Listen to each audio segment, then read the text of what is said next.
invited really great guests, distinguished guests from this industry. So first, let me welcome Ms. Lu. It's General Secretary of China. It's very important association. Hi, Ms. Lu. Hi, good, good. So we also invite another very important guest from ACME. So ACME is really biggest IPP and EPC company in India. So it's the largest one in India. So Sayas, welcome, sir. Okay, we also invite TUV Not, is real experts for our quality tester. So from Germany. So hello, sir, from TUV. Very nice to meet you. Okay, and all of our teams join this meeting and all my boss here. Let me introduce my boss. So Chairman, please come.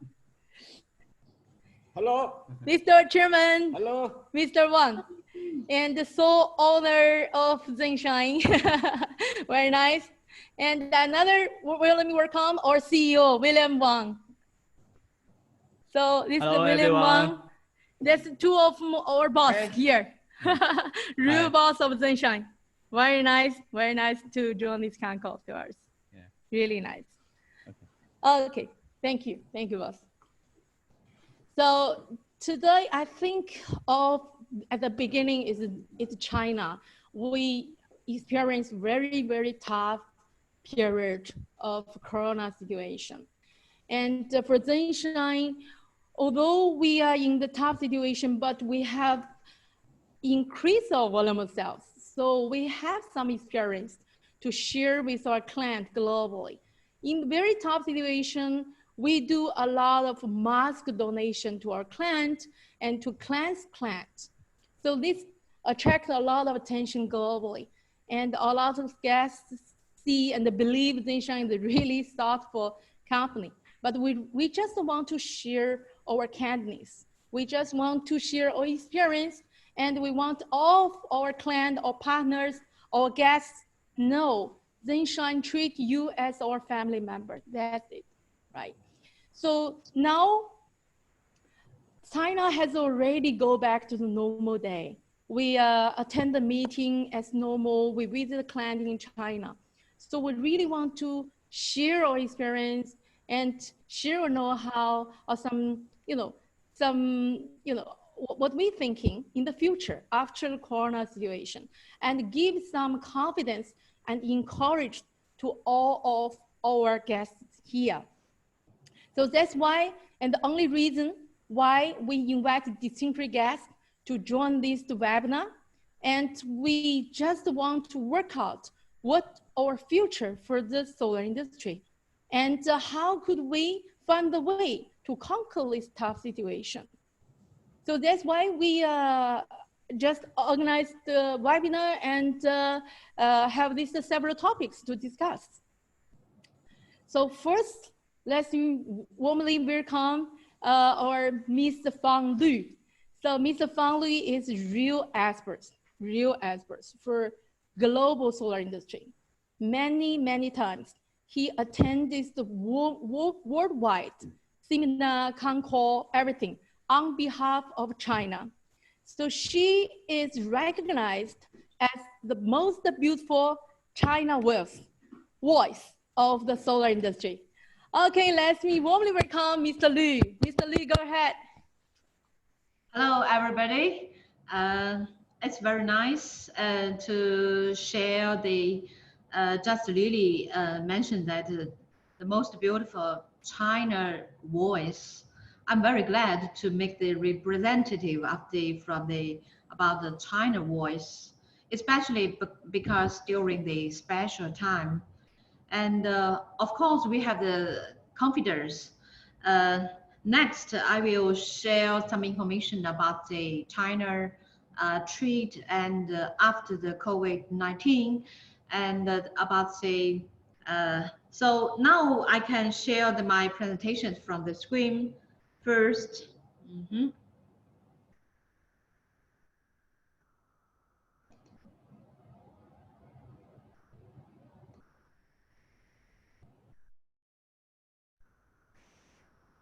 So I will check that, Lily. So everybody can see my presentation now.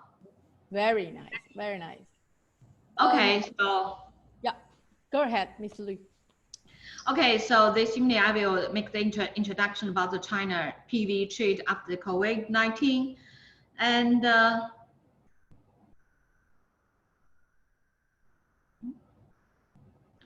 so it will put in the different parts. The first part we will go review from the international side.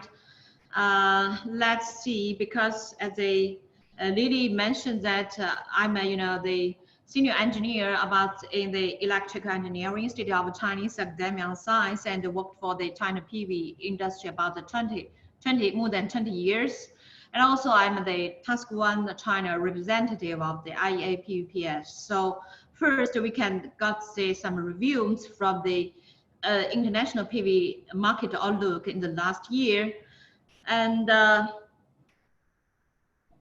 let's see about the last year is totally about the new, about 150 gigawatts installation, the new installation the last year from the DC side. And all the data is from the IEA PVPS Task 1.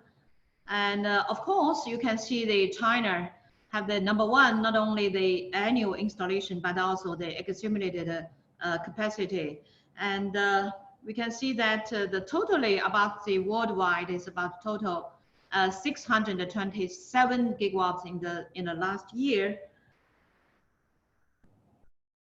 And also we can find the penetration is very interesting that in the several countries, the PV contributed to the electricity demand has passed about 5% mark with the Honduras in the first, then you can see the top 3.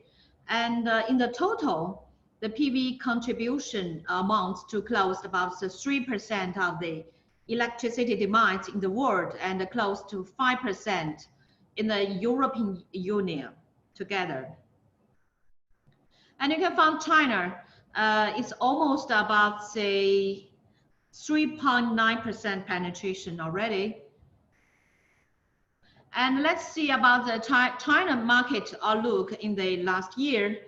So the new capacity reached about say 30.1 gigawatts, and among them about 59% is centralized, and 41% is distributed. And among the distributed is about 43% is a home system, and the industrial and commercial is about 57%. So the accumulated installed capacity last year reached about 204.3 gigawatts. And the power generation accounts about 3.1% of the total power generation.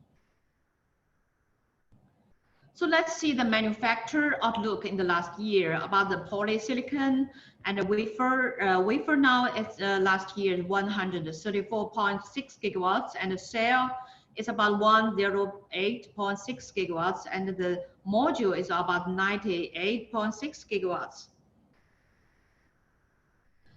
And if we can look from the 10 years ago about the China policies, from 2009 to 2010, we are established the high initial investment subsidiary. So at that time, we have the Golden Sun project. And from 2013 to 2018, we established into the flexible feed-in tariff scheme. And from the last year, we established another, we call it the caddy growth schemes. And from this year to the further, we think that China have already stepped into the grid parity. So from the last years, we have the total about 4 kind of caddy growth schemes. The first one is a grid parity project. It's a mostly focused on about the centralized system based on the feed-in tariff level, same with the local benchmark of the coal-fired power and without any subsidiary. Another second one is a bidding project, and applied by the owner from provincial. And it had been the national gather bidding from the National Energy Administration and make the subsidiary from the Ministry of the Finance. And the third part is the diamond project. We call it such as the top runner, extra high wattage, something. And the fourth one is the PV home project. It's mostly the individual and the rooftop household PV system. And it's a fixable subsidiary. And the last one is a poverty alleviation project. It's a very high subsidiary issued by the government, but it will be finished by 2020. So the first kind of project is we called it grid parity. Last year, it's just the beginning from the National Energy Administration without a subsidiary. And by the end of the April of last year, the NEA received about 12 provinces and a total about 168 projects with a total capacity about 14.78 gigawatts in total. And among them, 4.5 gigawatts will be finishing last year, and the left will be accomplished this year. But actually, 2 gigawatts accomplished in last year. And the recent news that from the last week, this year in 2020, the grid parity project application from the different provisional now is reached about the new 20 gigawatts. So it's also have the very bright future about the grid parity project. The second one is a bidding project. And last year, about the feed-in tariff project in average subsidiary have reached dropped down to the 6 cent, almost 6 cent yuan per kilowatt hour. And for the self-consumption project, the in average subsidiary also reached about the 4 cent yuan per kilowatt hour. And last year, in the top runner playing project, the lowest bidding price of the Inner Mongolia have reached about 0.26 yuan per kilowatt hour, which is lower than local benchmark of the coal-fired power. That means it have already stepped into the grid parity without any subsidiary. So about the industry distributed PV, last year's total capacity is about 4.66 gigawatts. And if it is self-consumption, the subsidiary up limited to 0.1 yuan per kilowatt hour. And last year it is about 12% installation. And if the feeding grid, so the subsidiary up labor, it's the same with the feeding tariff. It's 88% feeding percent totally. And from last year, the industry distributed PV system should be bidding in the one list, same with the utility scale PV system together. And about the home system from the last year, also is a special and a fixable. And it's a playing capacity is 3.5 gigawatts, but the real capacity is 5.2 gigawatts. So, you know, what's the kind of meaning of special and fixable? Because it's a fixable annual subsidiary amount with a fixable subsidiary level, and also have the specific capacity installation of the every year. So let's see about the new feed-in tariff of this year's. So compare with the last year's, you can find that the red one, all the prices dropped down, and except the fixable subsidiary, all the feed-in tariff price now listed in the red is up limited level. That means after building, if it got the lower price. And for the commercial and the industry, if the self-consumption, it's also dropped down from the last year 0.1 yuan to the 5 cents yuan per kilowatt hour. And if feed-in tariff, so it's the same with the regulation with the utility scale PV system.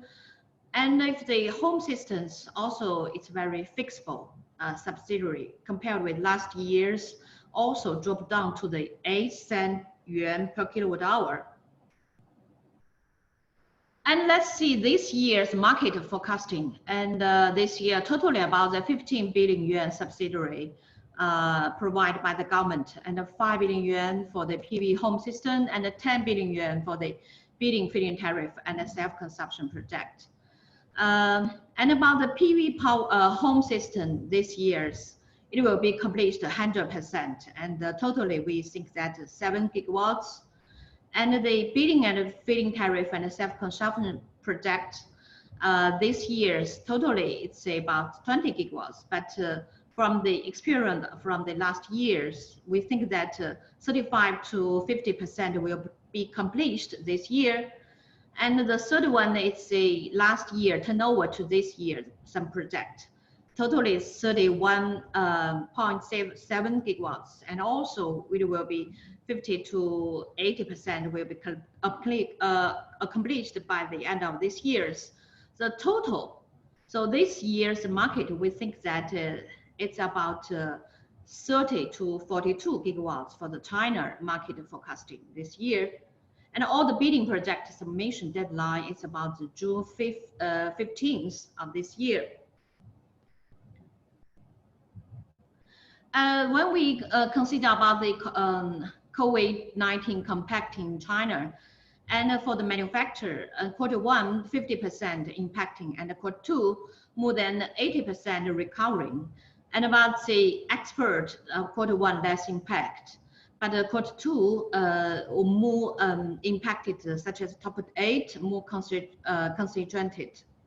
And about the market, Q1 only 10% installation and integration, most delay. And we got the news just now from the National Energy Administration. For the Q1, we already got the 3.95 gigawatts installation, and among them, the centralized is about 2.23 gigawatts, and the distributed is 1.72 gigawatts. And also in Q1, the procurement increased more than 10%. But what's the good news is from the special government announcement about the new opportunity, about new infrastructure, such as the information structure, such as the 5G big data center, something. And also we have the new energy vehicle and smart energy, something. So also we have some opportunity. So let's see about impacting international. From the IEA data, we can find that the utility scale plants might be delayed by 3 months, so impact the market by the decrease around 15 to 25 gigawatts. And the distributed PV plants, it will be delayed 3 to 5 gigawatts. So this year's the PV market around 100 to 110 gigawatts instead of the 130 to 140 gigawatts. So it has also an international impacting. But we really think that from the 2021 and after, it also will keeping growth. From the IEA data about the high scenario, also we can see that from 2023, also we can find the 250 gigawatts market. About the next 5 to 10 years plan, in China, we have the each 5 years plan to step into the 14 to 15 5 years plan. And we can see that before 2030, the non-fossil fuel will share 20% in total energy mix, and before 25, 70%. And the electricity will share 32%. So about the next 5 years, the PV total new installation will reach about 200 to 300 gigawatts. That means every year we have the 40 to 6 gigawatt new installation capacity. The last things we mentioned about the green manufacturing system, about the Ministry of the Industry and Information Technologies. Now China pay more attention about the green manufacture, from the green design, green procurement, manufacture, sales, consumption, recycle, and reuse. And also by the 2020, the Ministry of the Industry and Information Technology make announce about the number 4 batches of the green manufacture accreditation from the green factory, green production, green industry park, and green supply chains.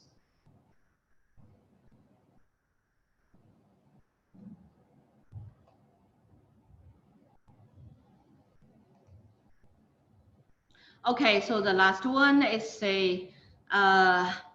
I will appreciate that to have the opportunity to make the communication and information share about it from the eco-PV. It's a focus on the eco-label, eco-design, and the energy efficiency about the recycle, and also the green utilization about such as renewable energy 100%.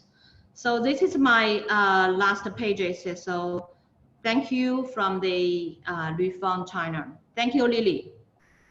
Thank you, Ms. Lee. Really appreciate. Very impressive presentation. As far as I know, you draft quite a lot of China solar policy for the government, and give a lot of the positive policies on behalf of PV companies. So not only for ZNSHINE, on behalf of all the solar companies in this industry, thank you a lot. You make a great contribution for this industry. Thank you so much. My pleasure. You share very important. I just make some notes when you give the presentation. Maybe only one or two simple questions. I don't know if it's okay or not. I can ask. I think it's very good news. You share the China government will give this 15 billion subsidy for all this the solar plants project. So it's really, I think, good news for companies. So you think this China government won't be delayed for this time?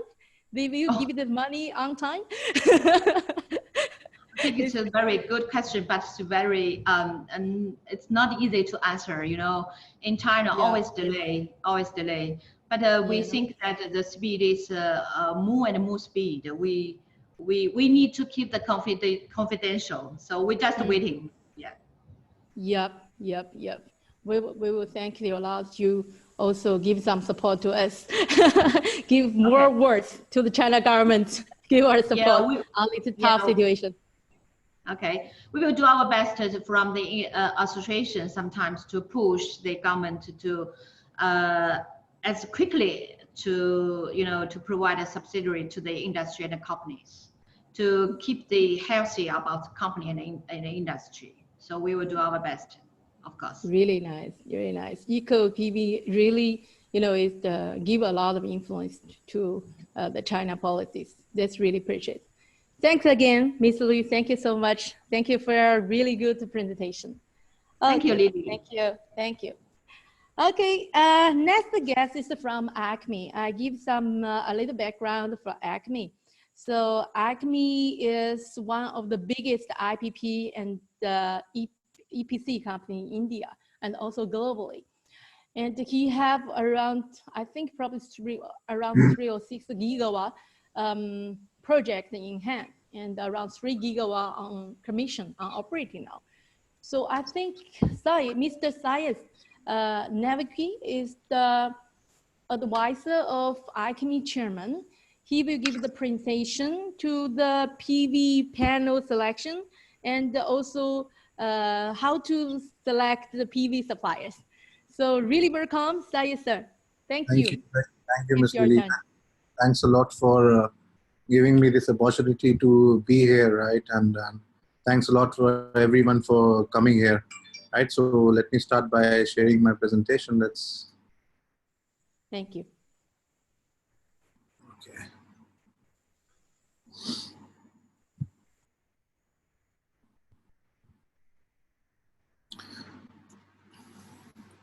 So again, thanks a lot, Ms. Lily, for inviting me and giving me this opportunity to be here, right? So today we'll be discussing the module selection criteria for solar developers and the future technology trends that we will be seeing in the immediate future. And this all would be discussed in the Indian PV market background, so right?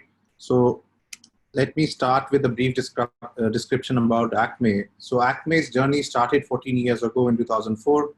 With the telecom sector. So in 2007, ACME became the largest supplier of passive infrastructure projects and services and registered its presence in 19 countries outside of India. We started our solar journey in 2010 with a small size project of about 15 megawatts in a western part of India in a state called Gujarat. From 2010 to 2018, in the last 8 years, we have achieved to become the largest Indian solar power developer and also third largest globally in terms of asset ownership. So we have about a current portfolio of about 5.5 gigawatts peak, out of which 2,900 megawatts is operational and 2,500 megawatts of projects are under various stages of commissioning and are expected to be completed in the next 12 months. So before we get to the how we select modules, right? So I like to give a brief snapshot of the Indian market, because that is how that would play a major factor in selection of the modules, right? So as we are all aware that in the last 3 years, Asia has dominated the photovoltaic world, with 3 countries among the top 4 being India, China, and Japan. I believe personally that India is a very promising PV market, and outside of China domestic market, it is also one of the largest markets in the world. India receives about 300 sunny days in a year and have about total PV installation of about 30 gigawatts, with the government targeting to triple this installation in the next 2 years to about 100 gigawatts. So you can imagine that there will be a lot of demand in the next 2 years in the Indian market if you go by the government projections. On the top right corner, you'll see a graph, right, which tells the last year's PV installations was about 7.2 gigawatts, out of which 13.3 gigawatts were the successful auctions that we conducted. The next important factor about the Indian PV market is price sensitivity. It is no secret that India is a highly price sensitive market, and for any industry to have a good footprint, price would be a key indicator. The price sensitivity or competitiveness have also helped Indian market in many ways. One being the availability of key components like solar panels, inverters, etc. at much competitive pricing than other countries, sometimes even from the same international vendors. This helped India achieve solar tariffs lowest in comparison to the other PV markets. So now let's discuss the selection criteria, right? So what factors determines our selection criteria? So key factors which determines our module selection criteria are reliability, technology selection, and the levelized cost of electricity. And I will like to emphasize that these are in the same order of relevance. So reliability is the most important factor that we look for when we select modules and vendors. So as we all are aware that solar PV module constitute approximately 60 to 65% of the total cost of the solar project. Hence, it is very important that the solar modules perform as per their guaranteed power outputs during the course of the intended life of the project, that is around 25 years.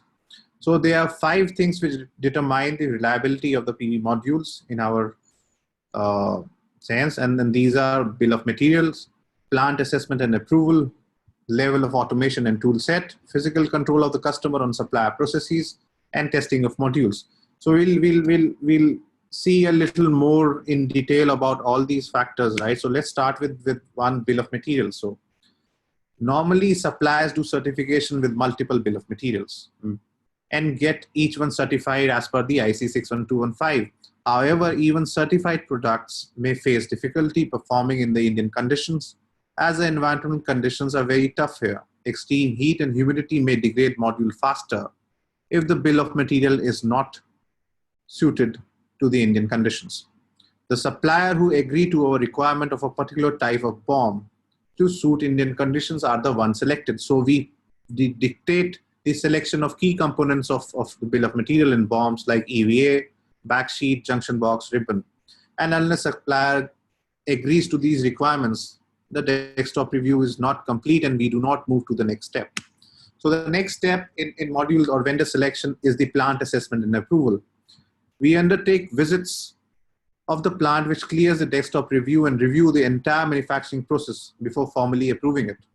The process is to review processes, parameters, and tool set. The acceptance criteria, especially for critical parameters like EL, inspection, calibration of sun simulator frequencies, visual inspection, and quality assurance protocols, is decided by the supplier, but reviewed and approved by us. Again, many times there is resistance which comes from big players, but with the selected band of suppliers and the technical reasoning, we are able to convince them, and only our agreed specifications are implemented for the module production. The next important point for us is the level of automation and tool set. As we are aware that with the progression of technology, the thickness of wafer has reduced over the years. It is very important to handle cells and subsequently modules in such a way that there is no long-term impact on the performance. We believe that prevention is better than cure, so we believe to eliminate all the defects which could be possible at the manufacturing stage rather than tackling them in the field.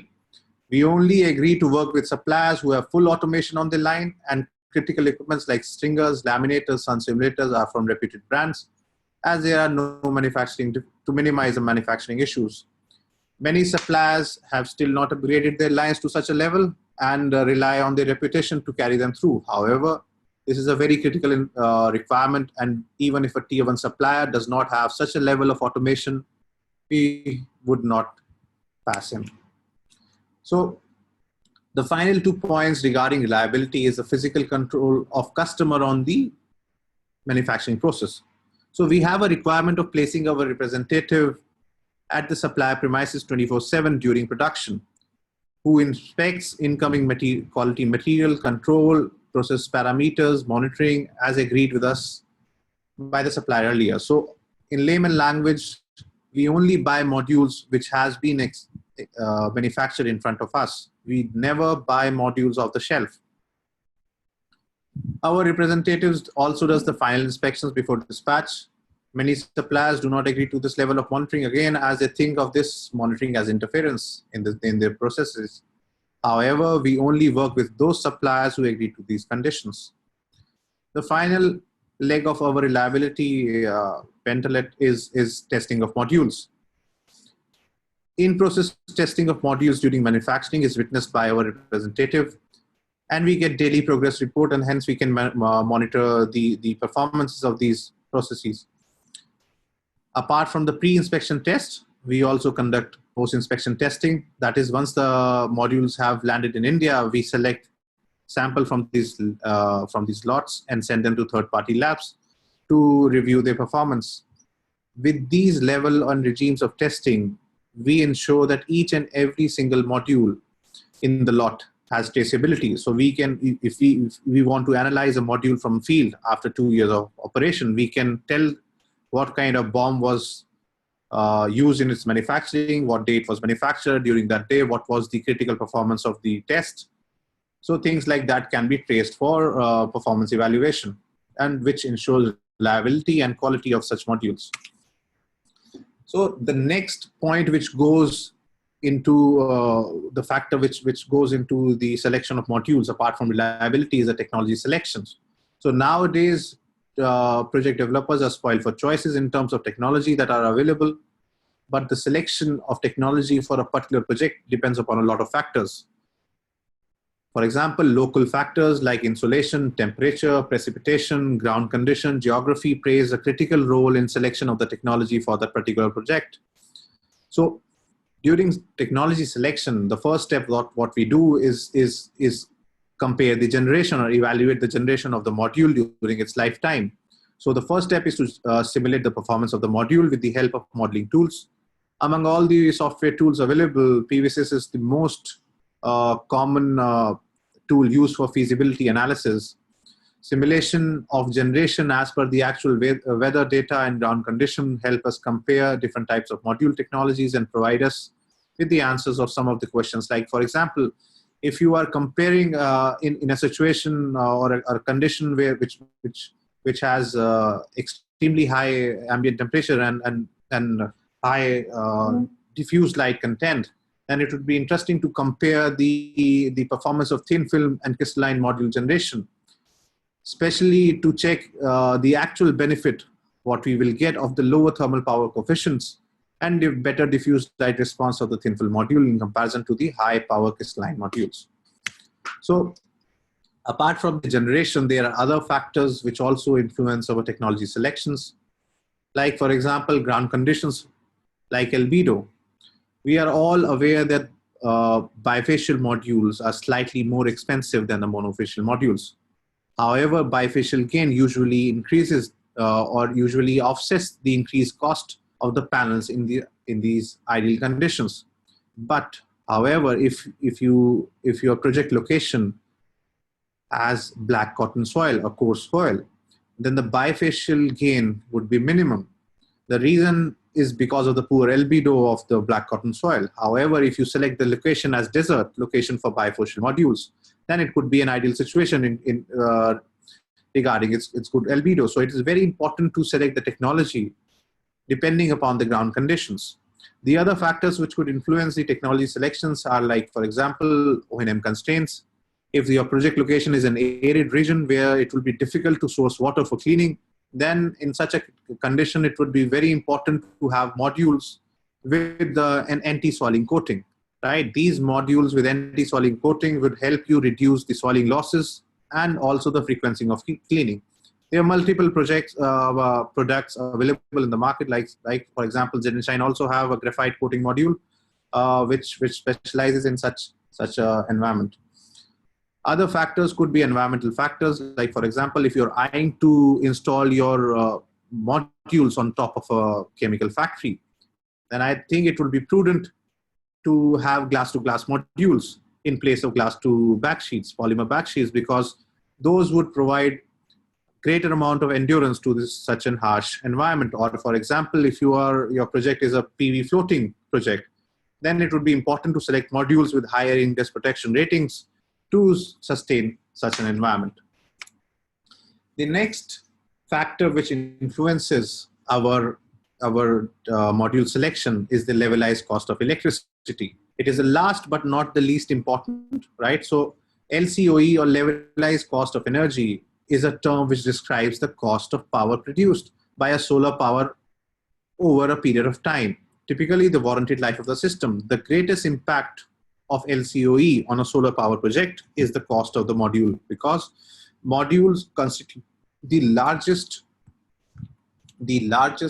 proportion of the solar power project. So for calculating the impact of the module price on the LCOE of the project, three factors are critical, right? So the first is the price of the modules. The second is the generation of the modules over the warranted life. And the third is the power degradation during its lifetime. So let us try and understand this point with an example, right? So let us take the case of monocrystalline and multicrystalline modules in the Indian PV industry. So this year, the global mono market share was approximately 80%, whereas in India, the mono market share was only mere 20%. But if you take the examples of 2 years back, in 2017, for example, the mono share was only 5%, and 95% of the total installation was polycrystalline.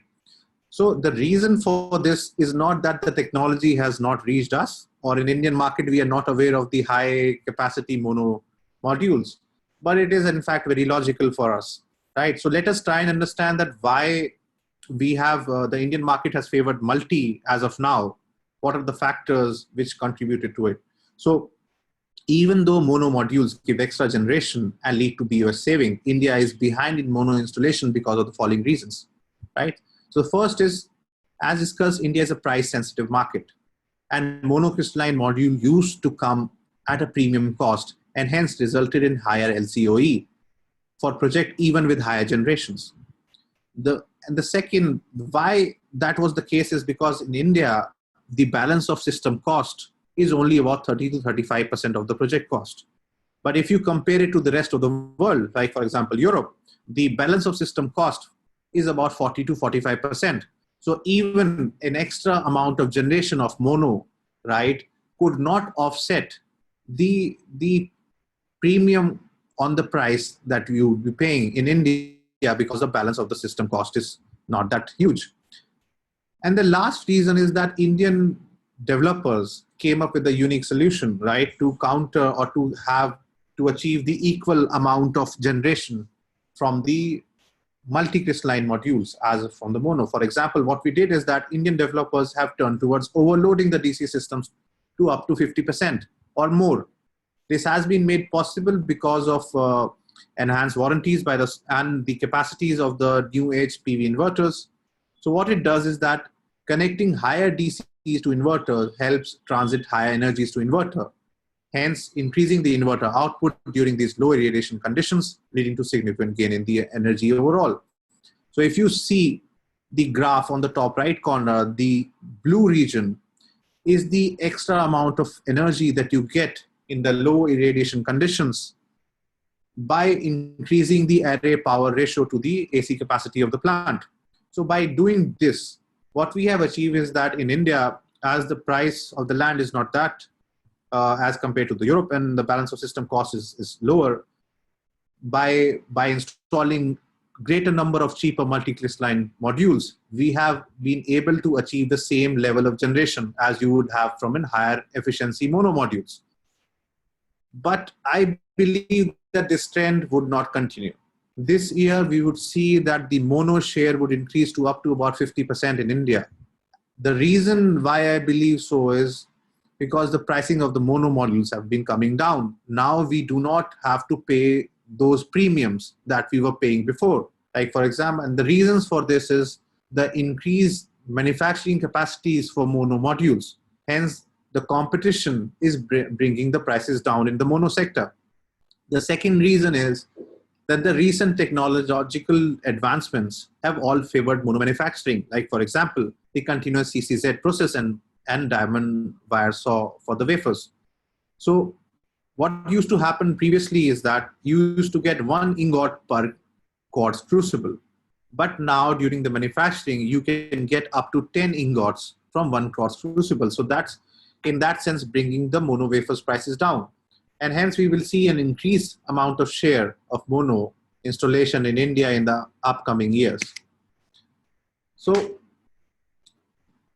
now the last slide that I like to touch upon is the future technology trends, right? So there are a lot of trends which are on the horizon, but I will only like to discuss the one which is which would be impacting us in the near future. And I believe that one trend would be the bigger wafer sizes.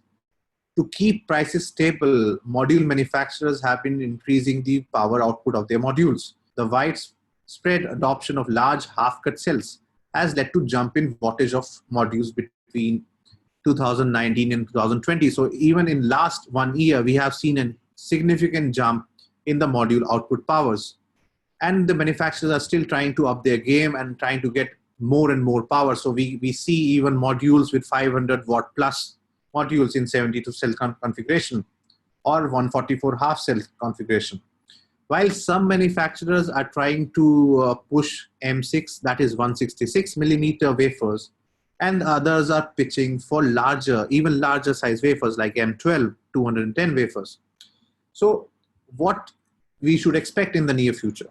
I believe that 166 millimeter, 166 or M6 wafers would be the dominant wafer in the near future and would outperform M12. The reason being that first is that M6 wafers offers the best balance between the cost reductions and the system compatibility. So the price of M6 wafer and the conventional M2 wafer last year, the difference was about 5 cents, which has been brought down to about a little shy of 3 cents in 2020. And I believe that this increase in the wafer side leads to about 6 to 7% of the balance of system savings for a developer, which could end up savings of around $1.2 cents per watt peak for a developer in terms of module pricing. The second point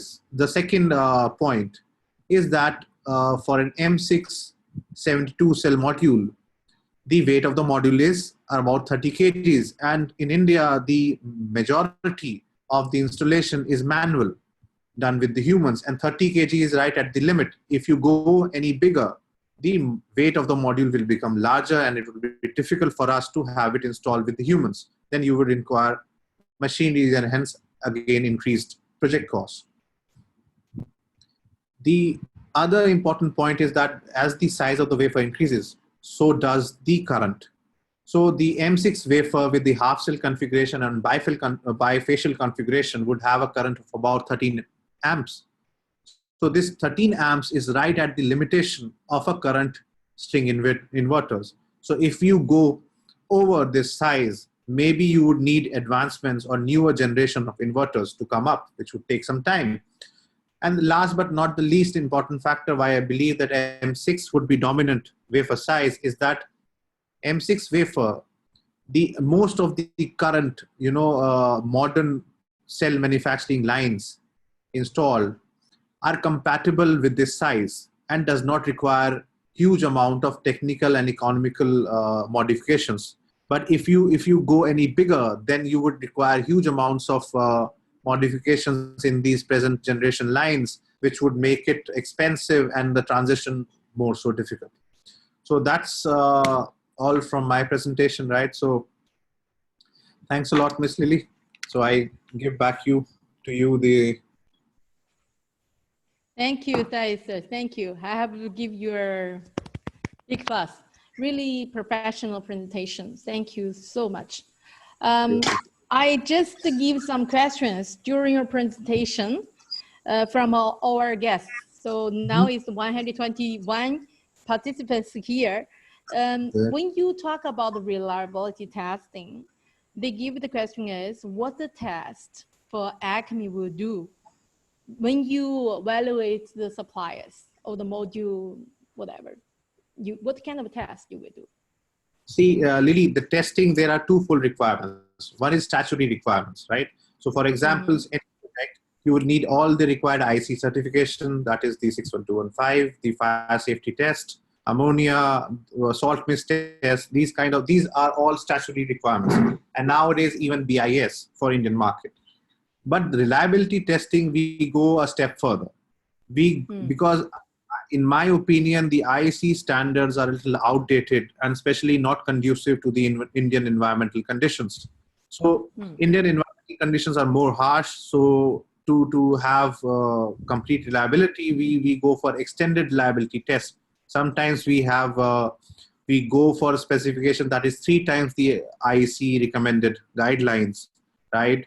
We do long-term aging tests. We rely on a lot of field data. So for example, 2 years back, ACME installed a small 10 megawatt N-type bifacial plant just to study the technology and have real data from the field before we believe that the bifacial technology would hit the market in big numbers. So now when the bifacial proportion is coming up, right? So we are already prepared. We know what the technology wants, right? What kind of things we can expect.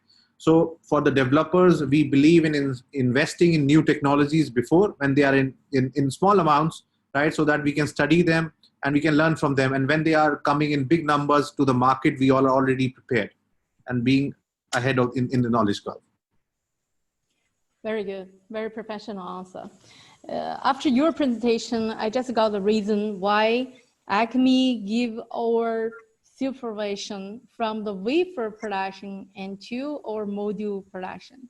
So I believe you really, as for a long term and the biggest IPP company, you just pay special attention for the long run plant quality and the power generation. I think I got so many knowledges from you. So thank you so much, Zayed sir. Thank you, much appreciated. Okay, so Zayed sir just share their testing and what they are looked upon for the module supplement. So I think next guest will have more word on the IEC standard. That's why Zayed sir said probably IEC needs some update. So now we are looking forward to hearing from Mr. Shaohui Wei from TUV Not. He will share the latest IEC standard and give us a lot of testing case study. That's a really good report soon. Okay, welcome Mr. Wei. Give your time. Hello, Mr. Wei.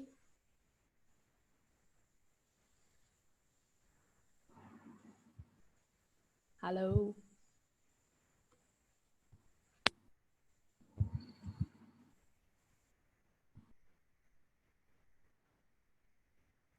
Hi, Mr. Wee.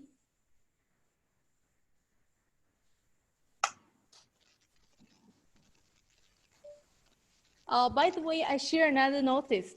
I see a lot of audience here ask us, it's a global webinar. I told you it's a real global webinar. So we have prepared 5 languages for all of you.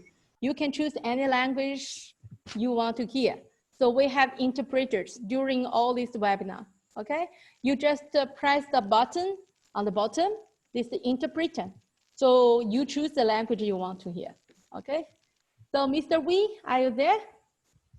Can you hear me, guys? Okay, thank you. It's your turn. Yeah. Sorry, Go ahead. The bandwidth is No. a little bit low here.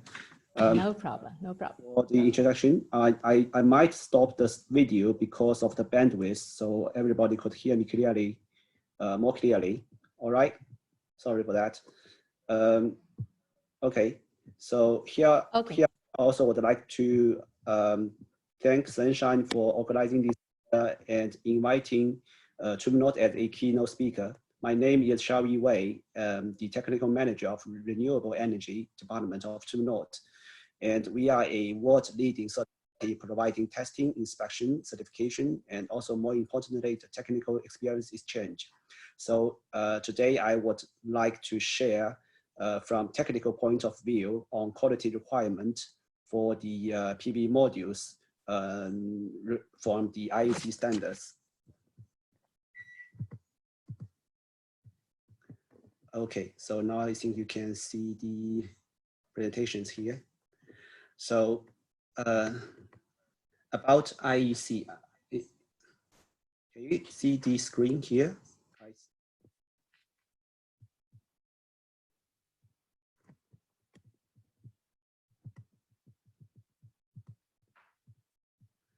Sorry, something wrong with me. Yeah, it should be here now. Yeah. So about IEC, IEC is the International Electrotechnical Commission, just IEC as a short.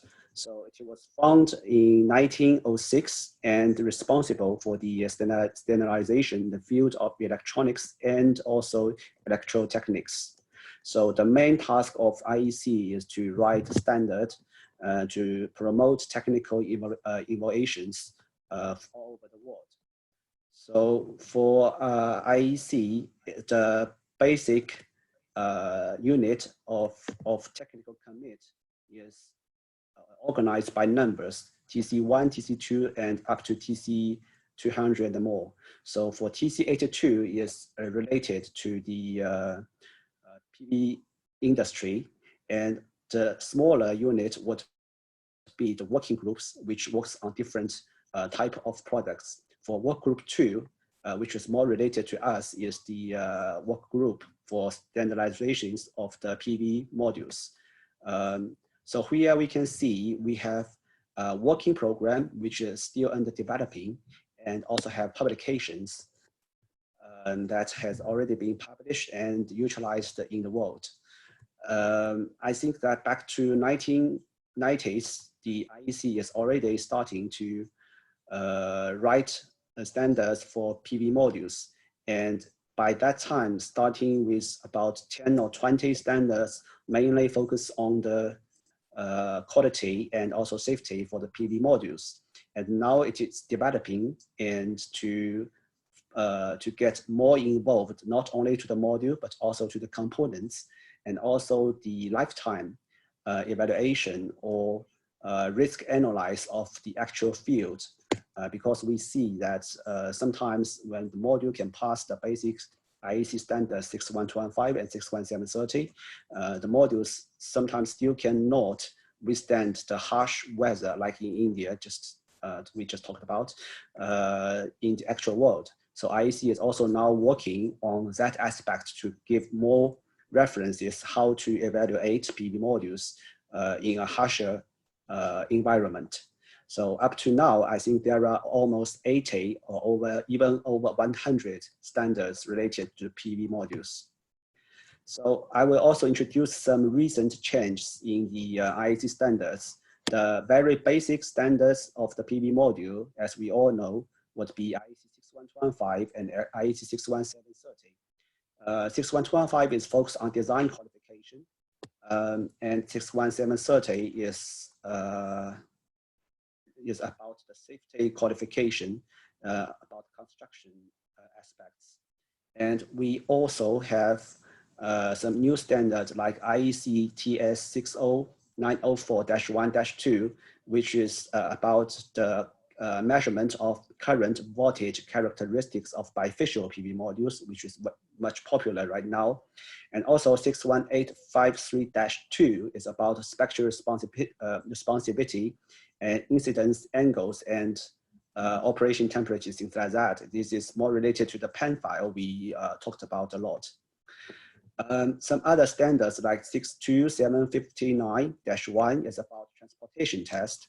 62804-1 is very familiar to us, it's the PID test. But now we have a very new standard about the also PID test, but different behavior, which is delamination. We found that some modules with PID effect would also has the trend to be delaminated in the field. So this standard is more focused on the visual aspects, and the previous one is more about the power degradation.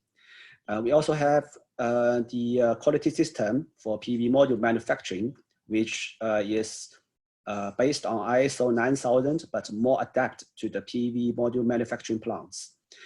We also have non-uniform snow load testing. We have extended stress testing, and also standard for PV modules, components, and the materials operating at a higher temperature.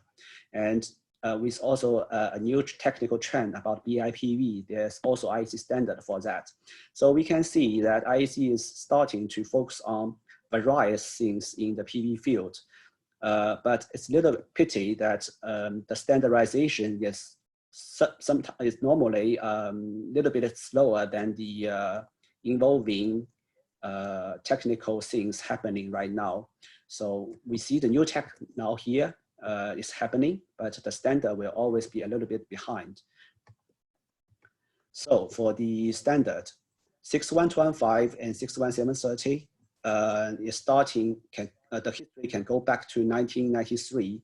And now they all have a current new version released on 2016. These new editions has been specified to different technologies like silicon crystal or thin film, and also with more restriction on the usage of the polymer materials. So for 61215, there are three main new requirements. One is the nameplate requirement. So the nameplate now should be characterized after initial stabilization based on different technology used for PV modules. And there are also special requirements in nameplates after the verification of the rated label values. It will go to the gate 1 stated in the standard. Also, the degradation requirement in the 61215 is also changed. Also, the mechanical load test also has some new changes. So the nameplate should have the name of the manufacturer, the type designation, serial number, date of place, maximum system voltage, which is important for you when you connect to the grid, class of protection against electrical shock, which helps you to understand how to take the measurement to protect the electrical withstand things. And the new requirement is that the voltage at open circuit, current at short circuit, and also maximum power of the module should be clearly marked on the nameplate, and also include tolerance that's stated by the manufacturer. In the old version, we don't require actual stabilization, but in the new version, we will require stabilization for the PV modules or the samples that go through this qualification testing, and to check if the module has been stabilized. The stabilization requirement is that for the crystalline silicon PV module, at least 2 intervals of 5 kilowatt per square meter is required to be performed to all the samples, and the power differences should be less than 1%. After that, we will go to the verification of rated level values. So each individual samples and the average power of all the samples should go through this gate 1 and should fulfill the requirement or the equation in the standard. And for the verification of rated label values, here we require that all the samples should go through the equation and see if it is passed or not. In case that the nameplate could not meet the requirements of the actual power we measured in the test lab, then we will say it's a fail. So the new standard will help the nameplate to have a clearer statement of the rated power of the PV module after stabilization. And also for the power values listed in the truth certificate, now we will require that 2 pieces of higher end and 2 pieces of the lower end should be subject to the stabilization procedure 2, and also be verified by the gate 1. So this means that the all the power ranges shown on our truth certificate is the power that the manufacturer could actually achieve for the samples they deliver to us. For the mechanical load test, the test load has been changed.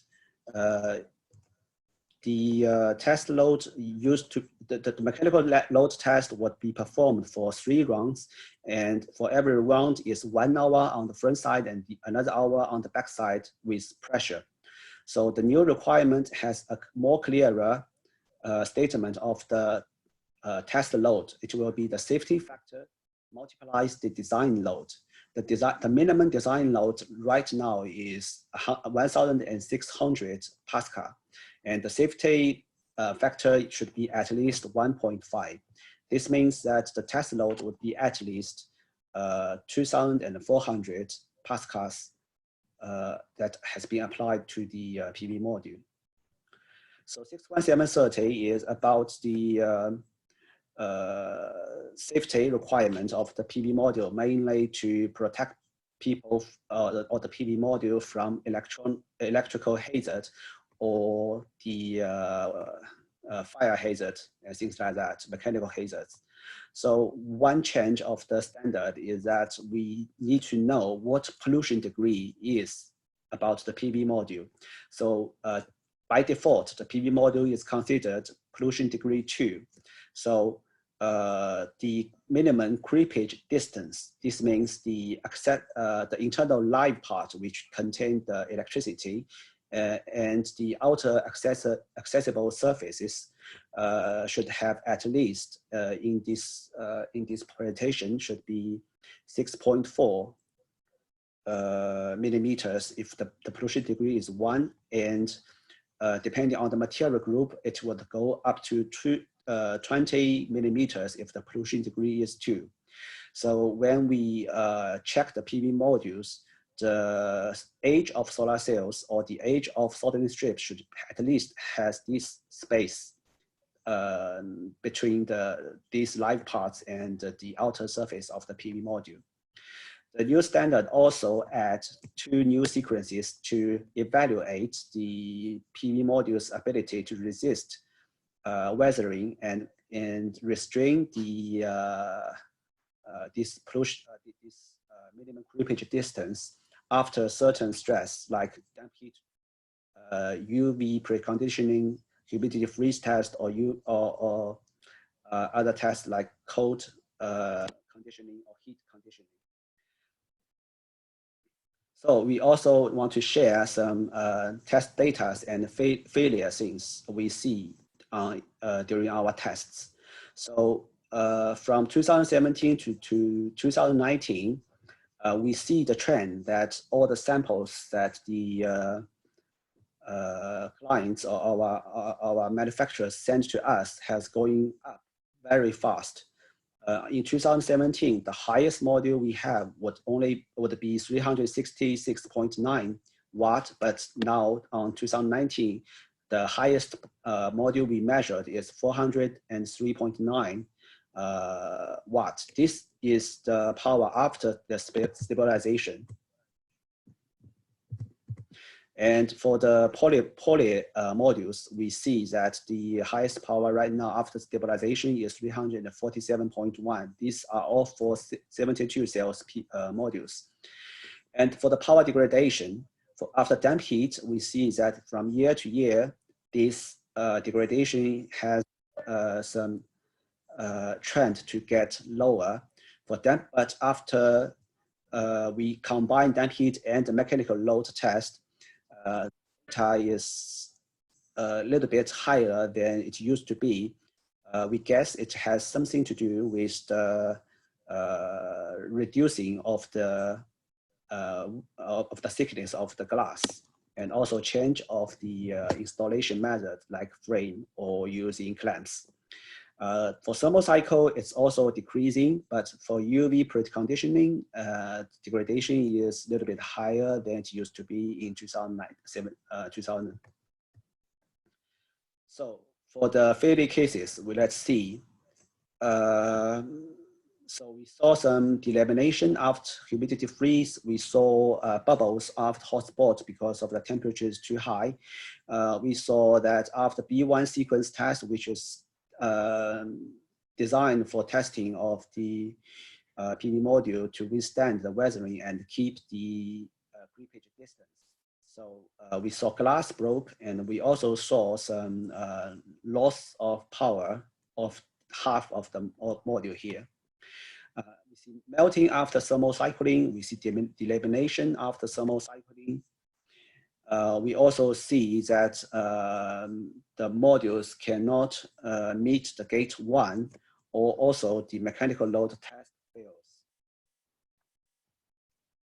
So we have one statistic here, say that and for annually, the mechanical load test is increased, the failure of mechanical load test is increasing. The number is quite high right now. So we also see some transportation problems, like before delivery and after delivery, the module breaks during the transportation period. We also see bad packages on site, that the package is broken, or the pallet is broken, or the PV modules are just laying outside without any prevention of the weathering. So the IEC has written one standard for transportation simulation test. It is the IEC 62759-1. So the test is deemed to simulate that random vibration, the forklift transportation, the post holes or sidewalk edges, or sudden braking and runs and throw turn operations during the truck transportation. So after all these transportation simulations, the module should go to damp heat test or thermal cycling test, humidity freeze test to simulate the actual outdoor performance and see if the module can withstand such transportation testing. We also find something interesting right now, that after the damp heat test, some module, the power of some modules decrease quite abnormally. But after we do a recovery test, like to put the module in the damp heat scenario and also get some current injection to the PV module, the power will be back. So IEC has think that this is caused by the BOLID defect, and but this will not be presented in the actual field, because during damp heat test, the module is not injected with current, but the actual field, when there are damp heat, normally the module will have current running through it. So the IEC standard has also make a new stabilization procedure after damp heat test to make sure that the damp heat test will simulate the actual PV module behavior after this stress. Another thing is that with the PV module use PERC solar cells, the light and elevated temperature induced degradation, also called LETID, is also very interesting and now severely informed by the people. So people are growing understanding of the mechanism of the LETID, and this LETID thing normally happens with higher cell temperature, and the power loss could be up to 10%. So IEC has also a draft standard to make the LETID detection, see if when the module goes through this process, if it will behave like LETID sensitive or not. We also performed several tests in TrueNode lab. So with 11 modules from 5 manufacturers with different mono modules, the test result see that the modules has quite different behaviors from different manufacturers. Some modules will lose power more than 3%, even 7%, but some modules can just behave quite well. And for the PID test, I think people are already very aware of the PID problems in the field. But we also find that for the bifacial PV modules, which people think normally they don't have the PID effect, but now we found this also happens to the bifacial PV modules with double glass encapsulation. So IEC is also looking into these problems and trying to find a way to simulate or to detect this PID effect. Next slide will be about the elimination I talked about from beginning.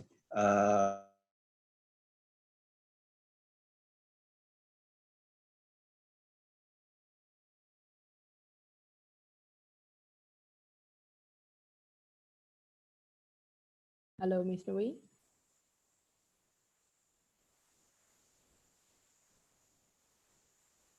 Maybe some connection problem.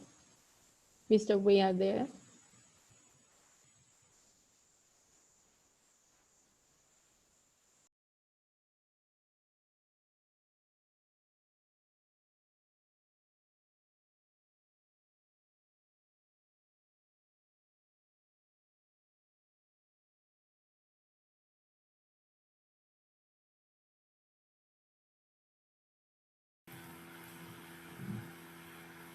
Hello.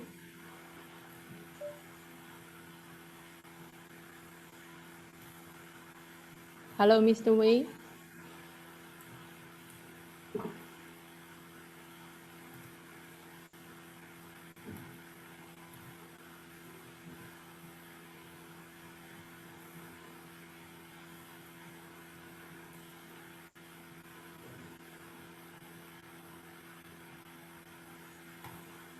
I think it probably is some connection problem with the Ms. Wei said. We just give a little bit patience, okay? So sorry.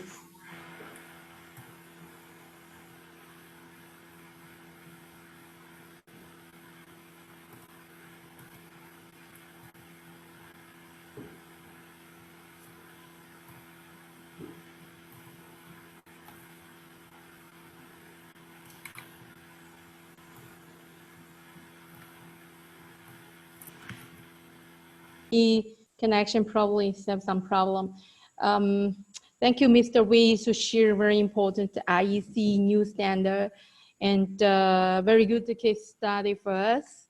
And I just know as the LETIDY of or B client want to focus on this new standard compared with the IOID before.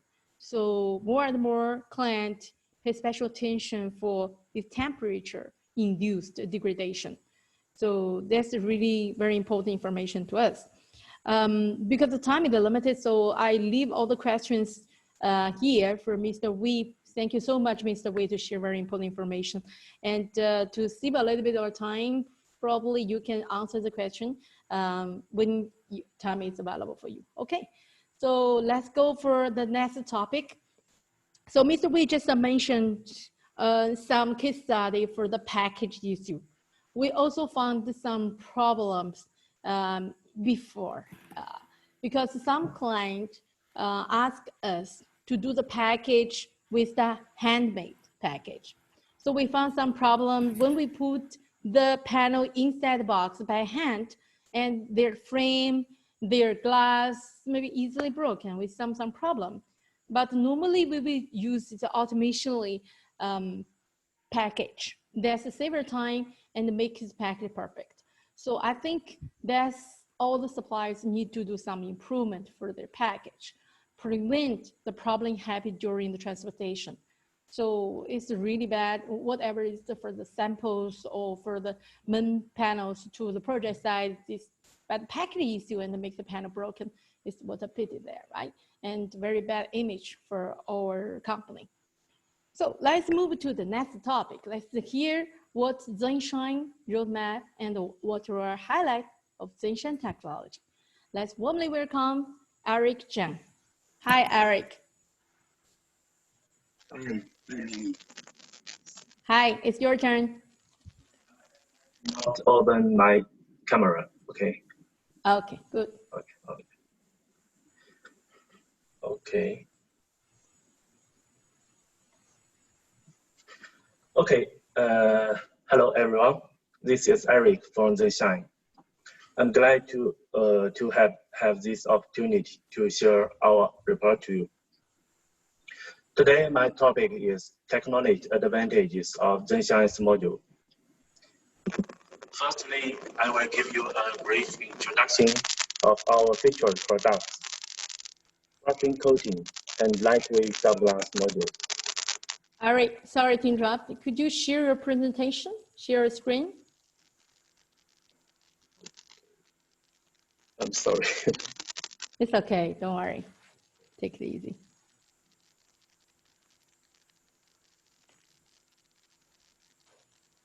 Okay, good. Wonderful. Okay. Oh, go ahead. So what is the graphene coating module? As we know, graphene is a famous material in the world. It has so many special advantages, such as the graphene is thin, lightly, most flexible, strongest. So after we combine graphene with glass in solar panel, then we got some good performance, such as higher transmittance. The highest value can reach to 94.2%. Meanwhile, the transmittance of normal glass is just around 93.8%. And the graphene coating glass also has special closed core structure, so it is hard to accumulate dust. So that is some testing made from our test lab. And also the graphene coating is hydrophilic with lower angle around, the value is around 4.5. Usually, if the value is less than 20, we can consider the feature is hydrophilic. So So the rain will follow quickly on the surface of graphene coating. In the rainy day, graphene coating has obvious hydrophilic properties. We also did some dust comparison in our test field, and graphene coating panels have better self-cleaning performance. The next is the most important function from my side. It is the photocatalytic degradation reaction. As we know, the panels in the field maybe have some organic processing on the surface of panels, something like bird dropping. The graphene coating, it can decompose the organic processing on the surface of panels and reduce the risk of hotspot. And the next is some reliability test in Kelvin North, and we do some such as humidity 1,000 hours and temperature cycle, and the UV and some sand resistance, acid resistance. And all the test results are positive. We also tested the working temperature. Due to the self-cleaning functional, the average working temperature is lower than normal panels. As we know, if the working temperature is lower, we will get more power generation. And the next, we also sent some samples to the third-party test field at last August.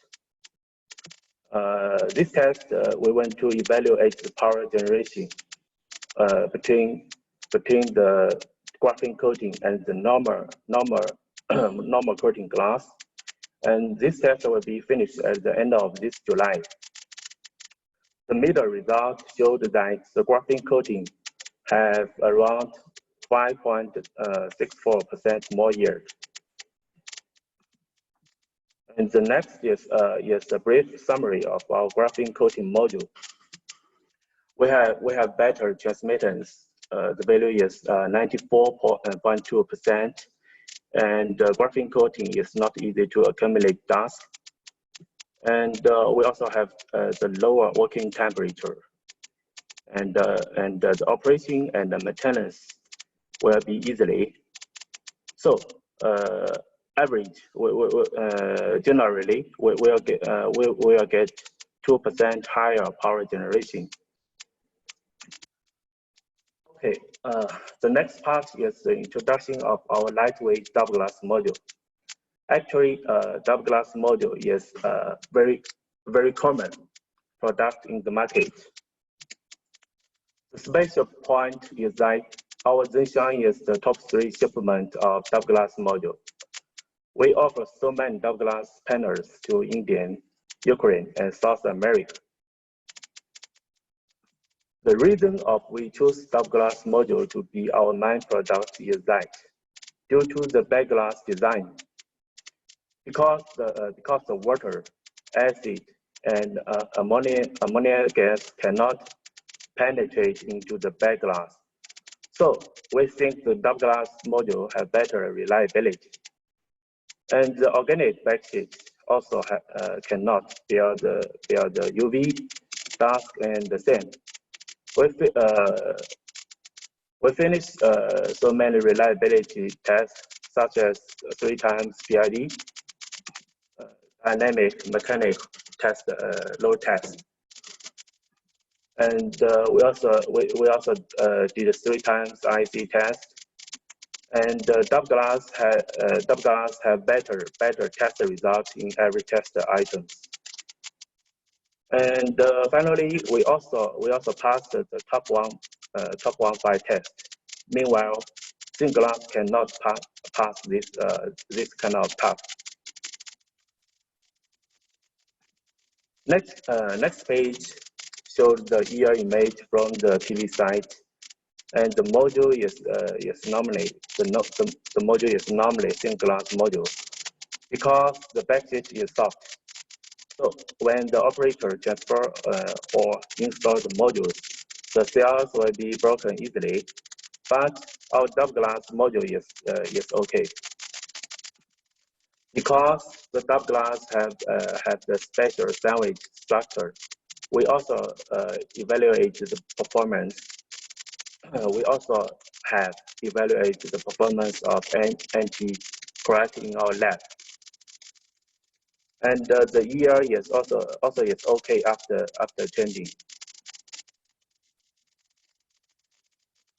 The next is most of our double glass is frame design, so it is easy for transportation and installation, and also have better reliability because we just use the silicon and brine on the edge of the panels.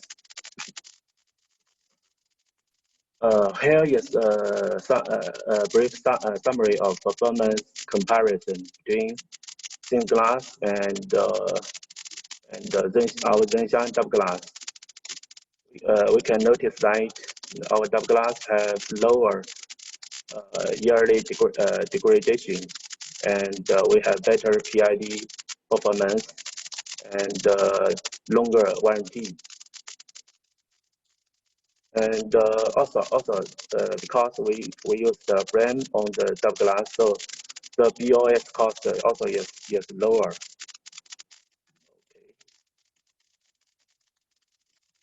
Then the next part, I want to share our understanding about forecast of new product to you.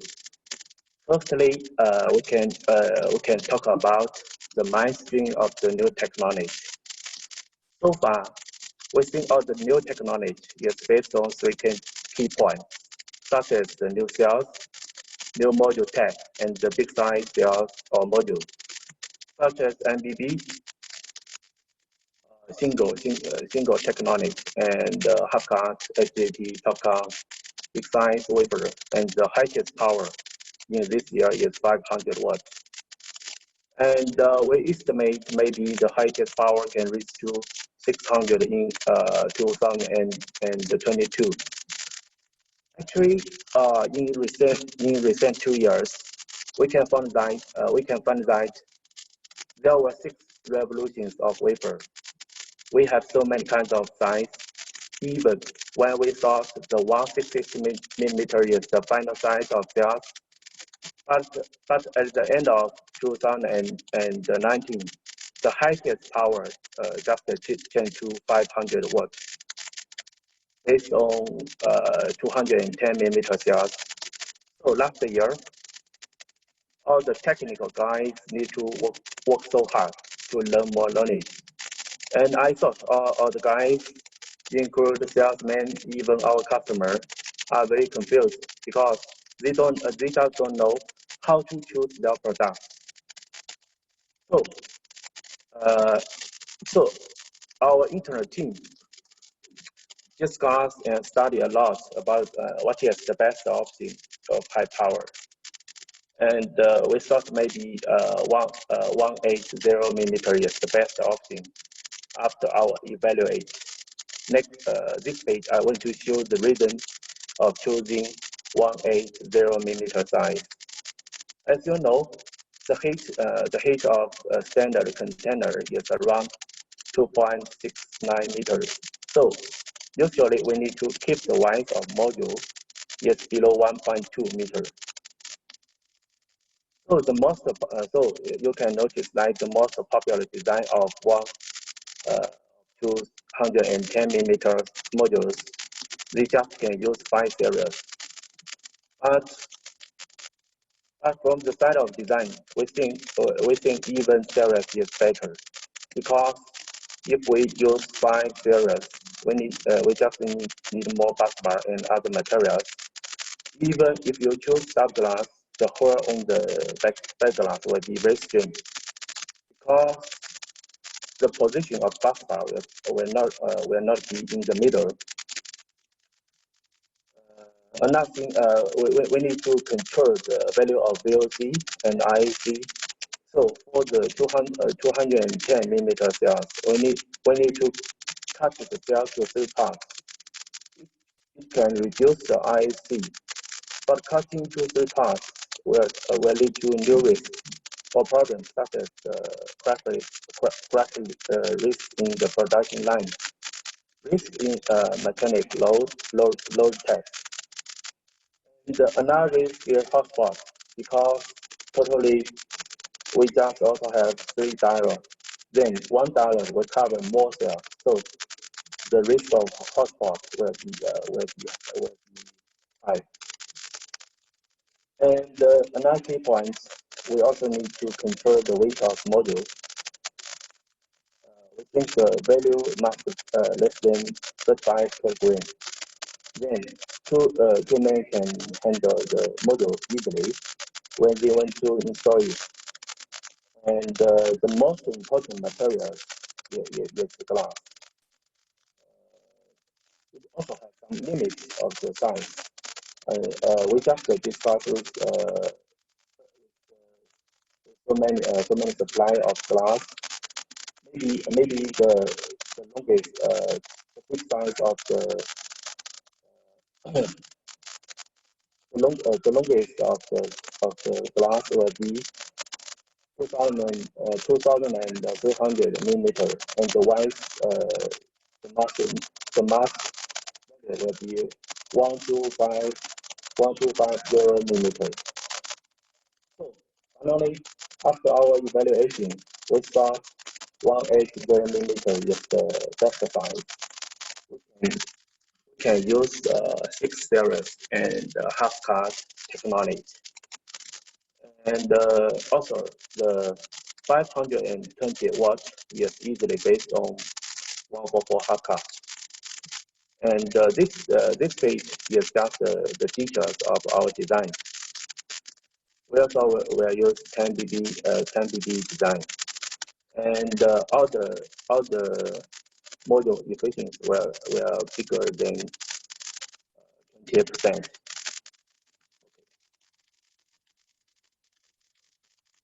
And we also did so many research about suitable inverters for this kind of module.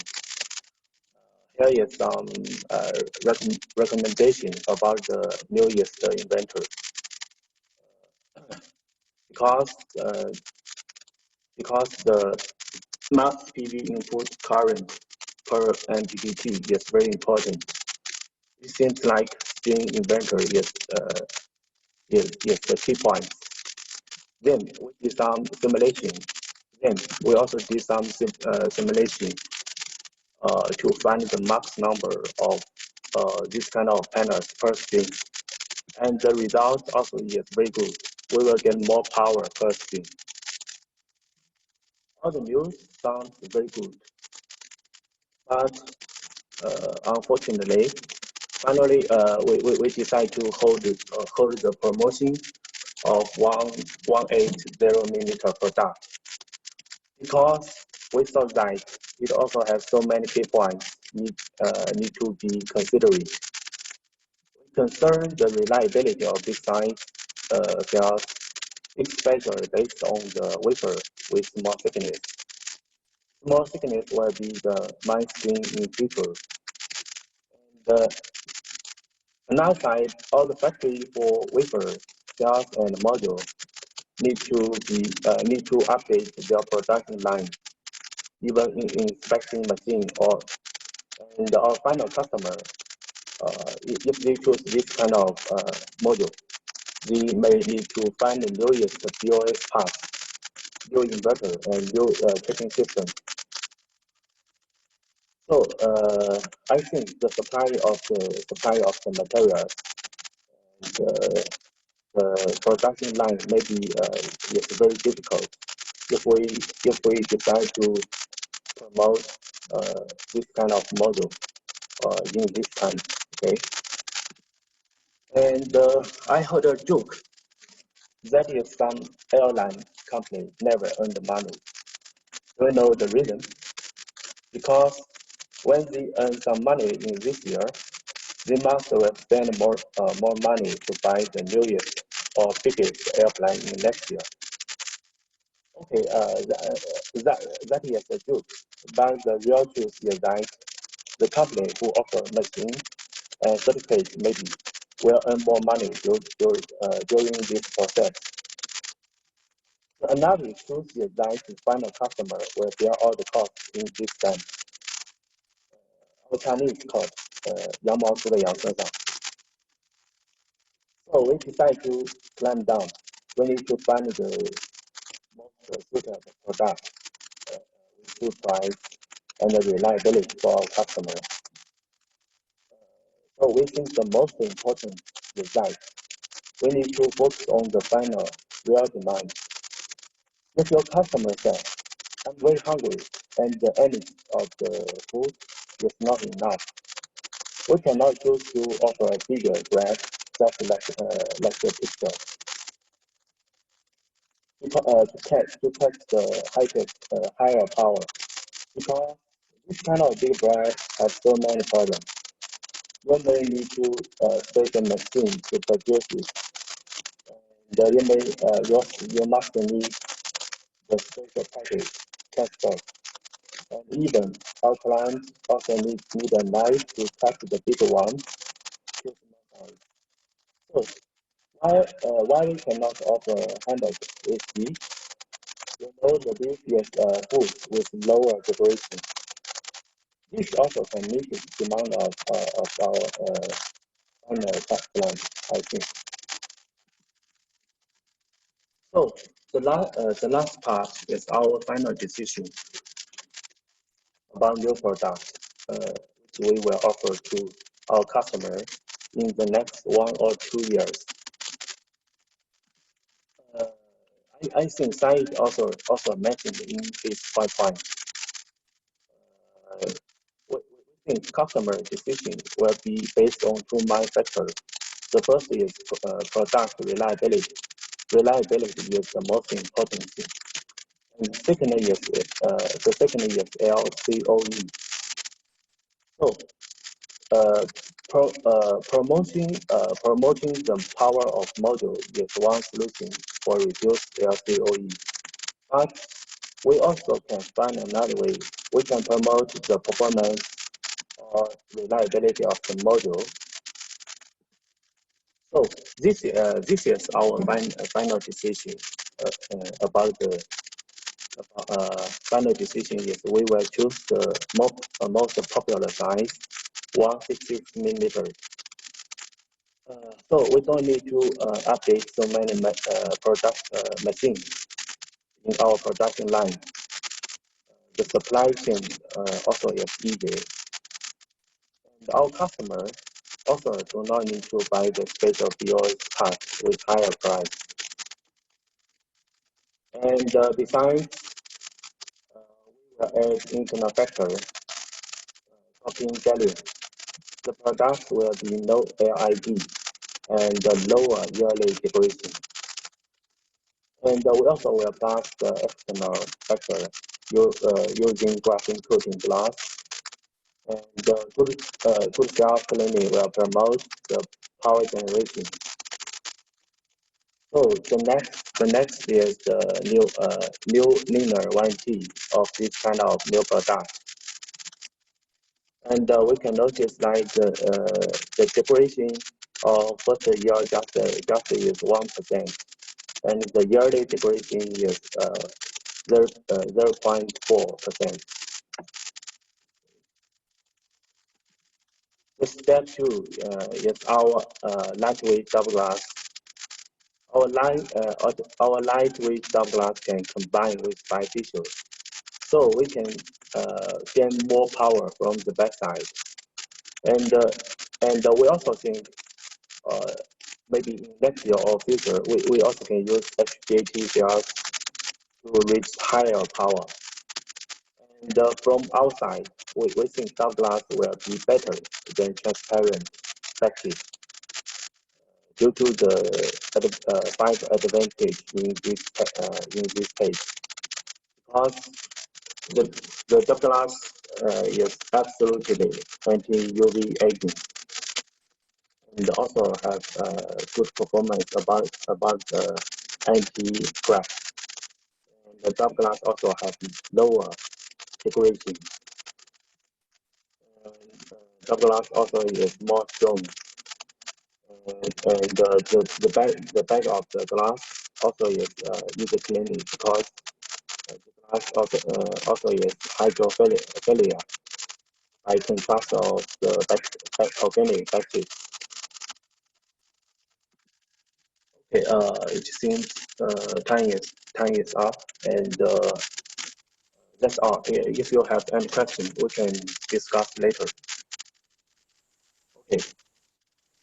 Thank you, Eric. Very good presentation. Really impressive. Actually, it's my first time to know our graphene coating outdoor testing number update now is over than 5% power generation than the standard panel AR coating glass. So it's a really good number. I just know it's 1% for the 1 month number. Now from PV Magazine testing lab, they have already over than 5%. So it should be very impressive information for all our clients. That's also, you know, we have more confidence. Although in this tough period, we still have our positive attitude to our solar industry. I believe we will have better performances soon. So this is really impressive. I think a lot of questions in the group. I think Eric, you take some time to read everything and give the reply to all this. Okay. So that's the finish of main topic here.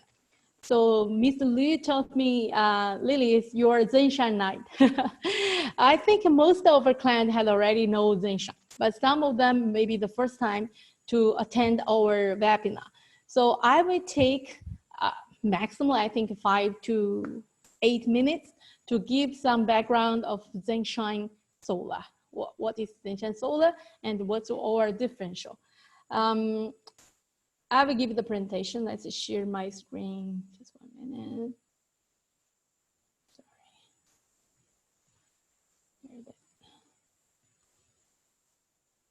Oh, where is my?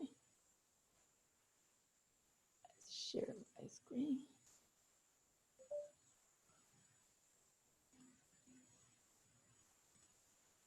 Sorry, just 1 minute.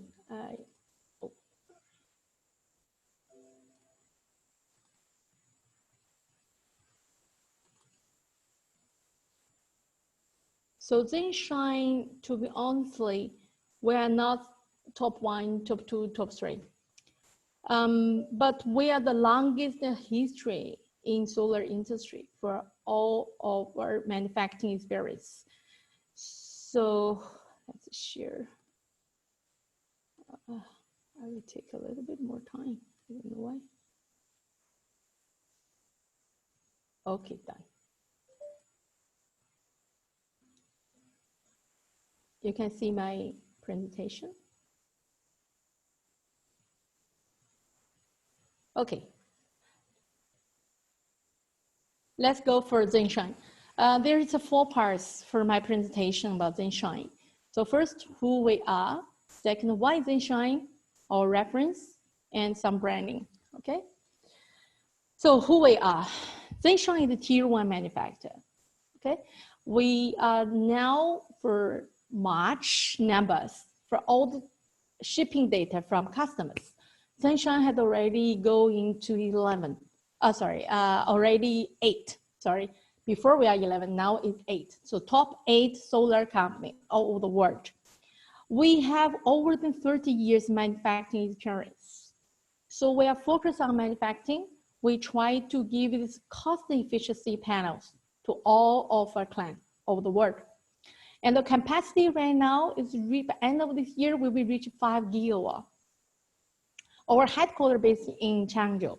So we are a very simple company. So maybe you have already seen the 2 important ZNSHINE guys here. One is our chairman, one is our CEO. So this is the father and son. So these 2 of them hold over than 90% of our company share. That's the real decision maker.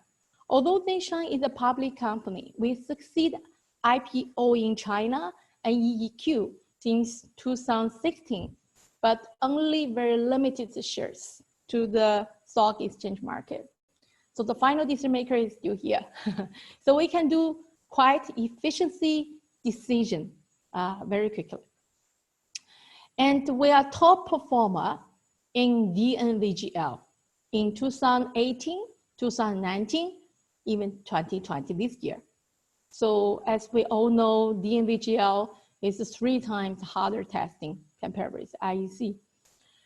And ZNSHINE, the best mark for Bloomberg bankability list, we are top 4 in 2018. We are top 4 bankability brand for solar panel. So that's our milestone. ZNSHINE was founded in 1988. So our boss, chairman, is the sole founder of ZNSHINE.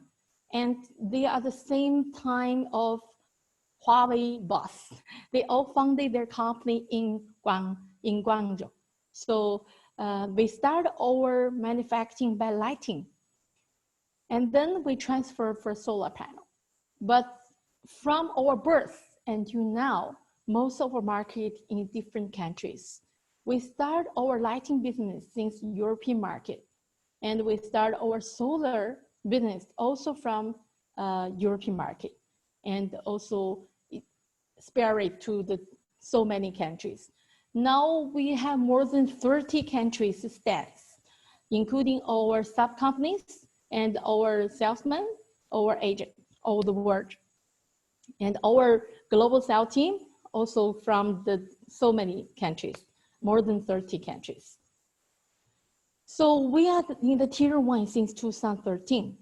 And it's very different compared with other suppliers. Most of the panel suppliers, they compete their price, compete their quality, compare their marketing, but only ZNSHINE, very early stage for solar period in China, we develop jumping in the market things because we develop projects there. It's not only for some manufacturing. We supply the panels, but we also do some project development. Since 2011, we are the first group of Chinese companies develops the Japanese market, but only ZNSHINE were the first solar Chinese company got its EPC qualification in Japan. So even some top tier companies, they have projects in Japan, they also find ZNSHINE to do the EPC because our EPC quotation is much better than the local EPC, but it's hard to get this EPC qualification. Okay, our qualification of EPC in Japan is a top tier EPC qualification. And then in 2018, we succeeded the IPO. In 2018 is our also turning point. It's the first time we won the top 1 module supplier in India. From 2018 until now, we are normally every year around 1 gigawatt solar panel shipping to India. Our market cap from 8%, 9%. If no coronavirus, we believe our India market share will be over than 15%. This is our plan this year. But now probably a little bit delayed just for this situation. So by our Indian very good performances and the global this year, half of our shipment to all other markets, including Europe, Germany, and Latin American market, and some also Dubai with Sandeva, and so many markets is growing up, and we extend our capacity now. The boss extend capacity to 5 giga. So that's main of business, as I said already. We also do some EPC, but the main of EPC focus on Japan, Germany, and China. And our module manufacturer, 5 giga capacity. And also we are solar solution provider, not only for the solar plant, and also with some storage. We found more and more market from different countries. They want solar and storage. So now storage is our new business. We are doing that to give some, it's the good support to our solar business. Our mission, we really want ZNSHINE can provide the really cost, economy, efficiency, energy all over the world. So solar is not expensive energy. We should put the solar power to every household all over the world. That's our mission. And we hope where is the sunshine, there is a ZNSHINE. Our value is fairness and trust. And I also really like our company's slogan on my back, 正直笃信，持之以恒.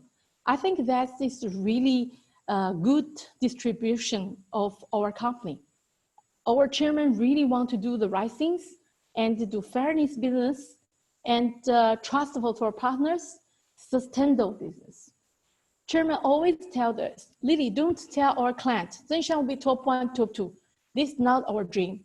Our dream is ZNSHINE want to be the first solar company over the world, has a history over the 100 years. So now ZNSHINE, the year has already more than 30 years. We are 31 years old. We are confident we have another 30 to 30 or 30 years and maybe hundreds of years in the future. We want a long run business. That's ZNSHINE. So let's see why ZNSHINE. This is some highlights, not only from us, some from client. We always ask our client, why you choose us? So we summary some good points here. So first, many clients trust we appreciate the long run business because we have the longer life. As you know, some top 1, Jinko, today, this year, they are 14 years old. And Trina is another very old solar company, is 23. And the Yingli, Santec, most of them is around 20 years, but we are more than 10 years older than them. So our panel give you a warranty is 30 years. So it's not easy to tell our client every suppliers can give you 30 years warranty because they have not kept the life more than 30 years. But I believe for most of the tier 1 companies, they are really good. They're operating, they have some highlights, and they're unique in the market. So different companies have different strategy. We just know ZNSHINE have our unique. We don't want to be the top 1. Maybe we can't be the top 1 all the time, but we want to be a little bit good choice for you in the long run. The second, we are the #1 in India. So as you know, Indian market, most of people say really it's really hard to be the Indian top 1. Truly, it's very hard, but we make it done. I remember for 2018, chairman and I, including Bart, our country manager, 3 of us, and another assistant is Linda. Most of 4 of us to visit all the Indian clients within 1 year, every month.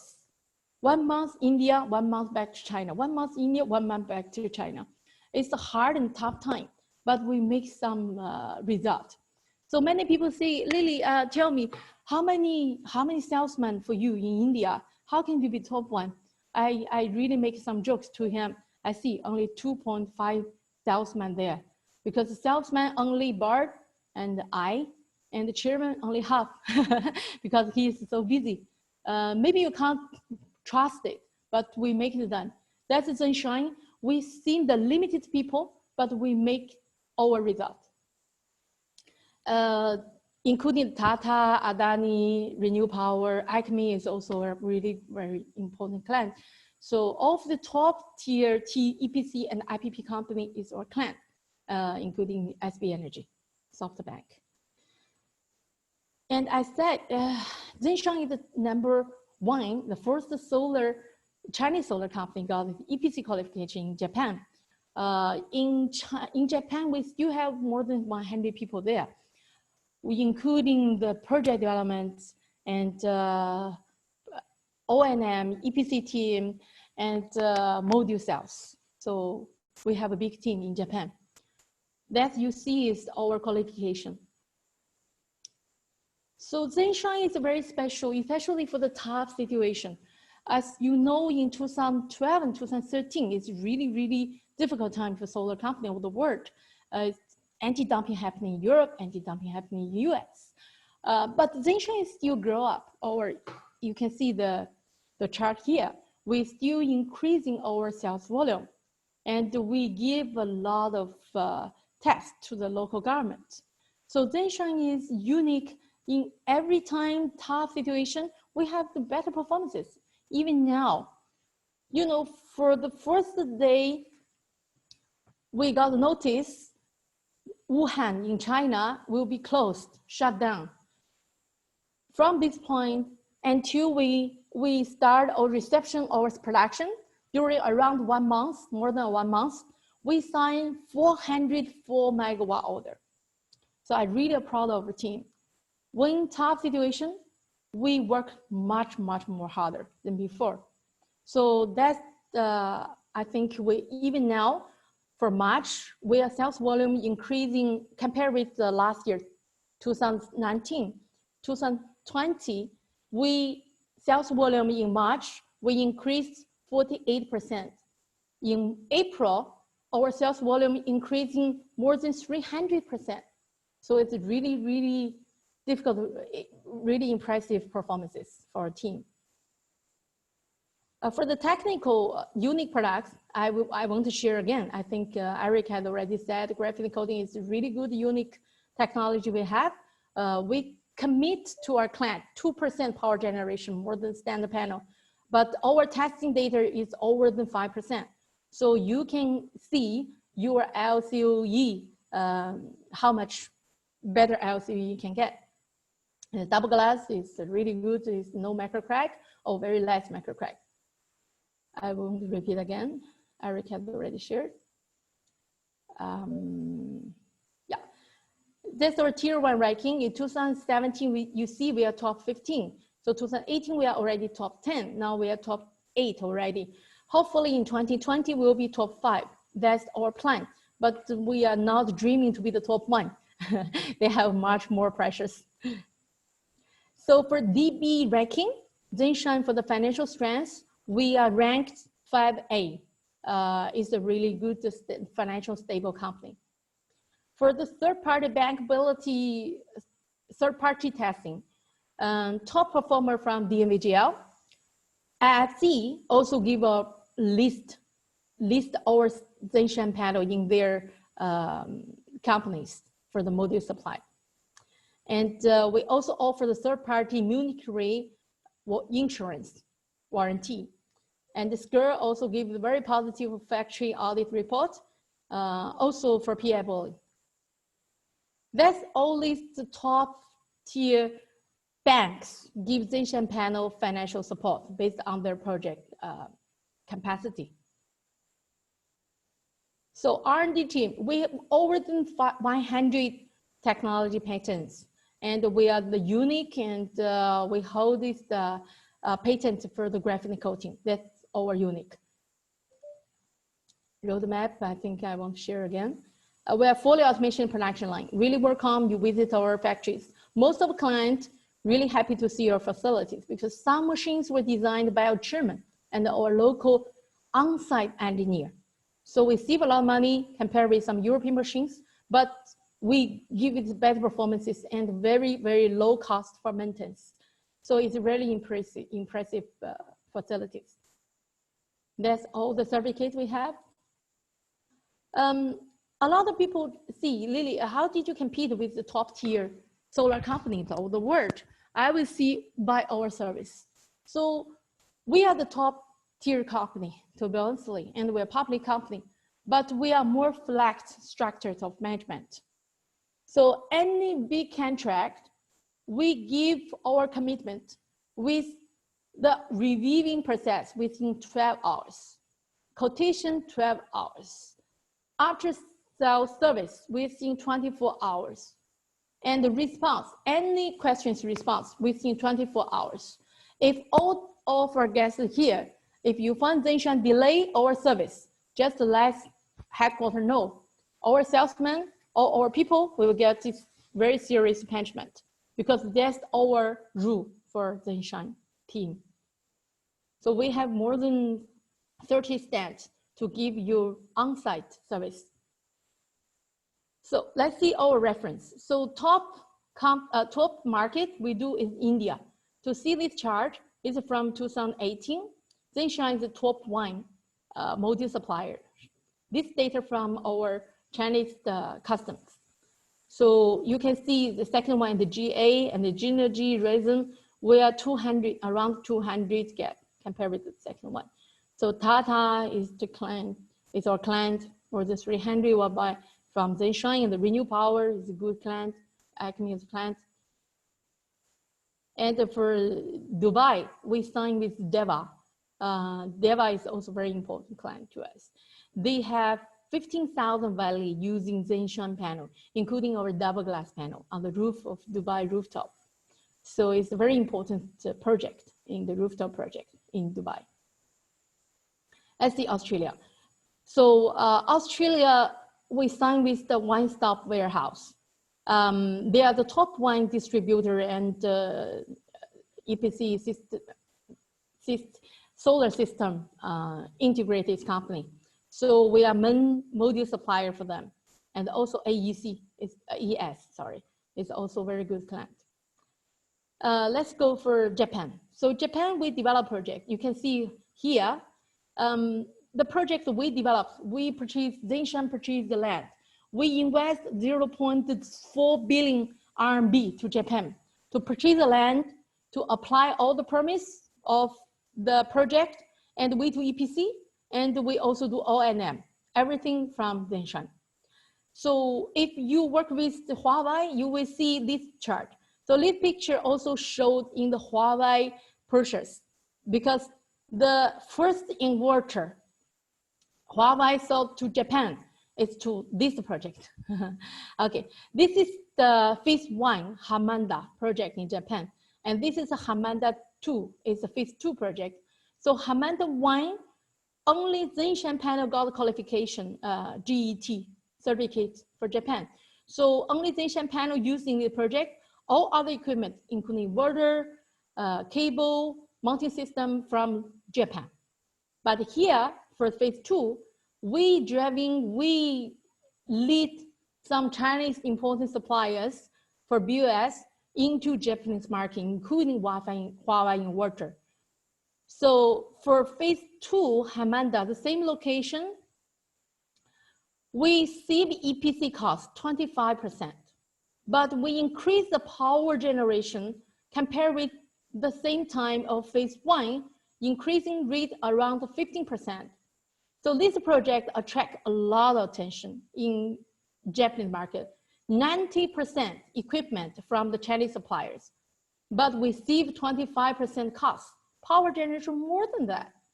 So now from this point, Japanese companies, the clients found ZNSHINE, Chinese panels really cost efficiency and good better quality compared with the Japanese equipment in solar industry.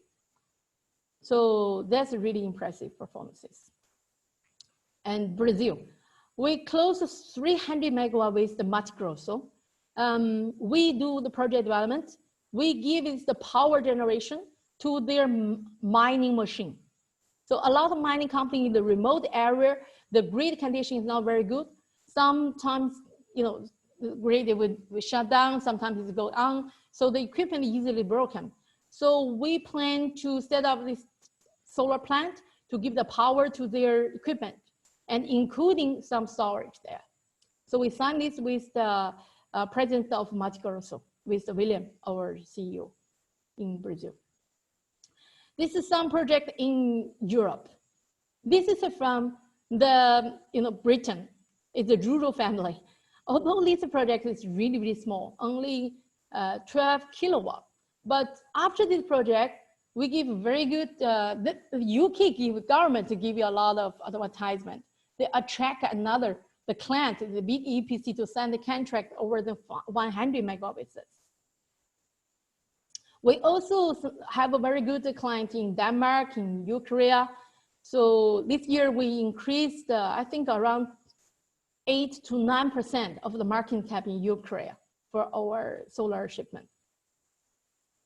So for China, it's the biggest solar project. We do project development, EPC, everything by ZNSHINE. The biggest one is 300 megawatt in Shanxi, and also in the Mongolia, in Jiangsu. So that's all for client here. We also do some branding. This is interesting because we have the news. Someone gave the news to the media, China Daily. ZNSHINE is the top one module supplier in India. So the China Daily gave this, not from us. They just come to our company to see who is ZNSHINE, why ZNSHINE gets the top one in India. So they give the report, and also some other stands with other presentation in all the work. Every year will be over than 30.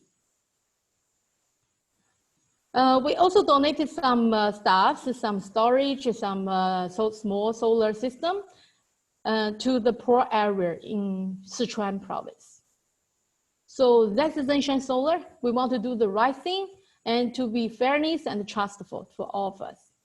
Thank you, everyone. So I think probably I will take around 5 to 10 minutes more. So sorry for everyone.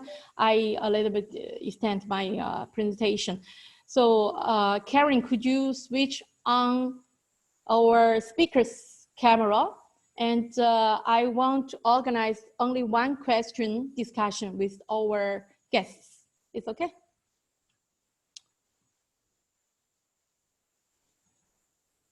Hello. So everyone, I got a question, you know, as the first salesman, I sometimes a little bit confused because as Eric said, we have our technical roadmap. We are on discussion. And as Said said, he has his understanding for technology. And Mr. Liu also gives some guidelines for the big wafer. So my question is, how do you think about the next trend? Someone told me 210 will be the next trend. Someone to 180. Someone say, as Eric said, it's 166. Oh, Said said.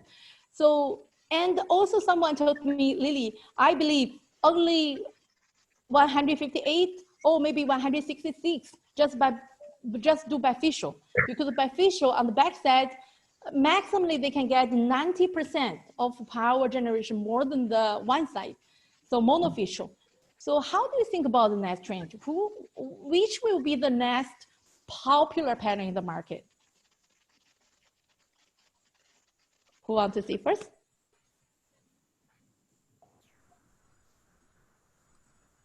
So Mr. Liu, could you give your professional suggestion to me?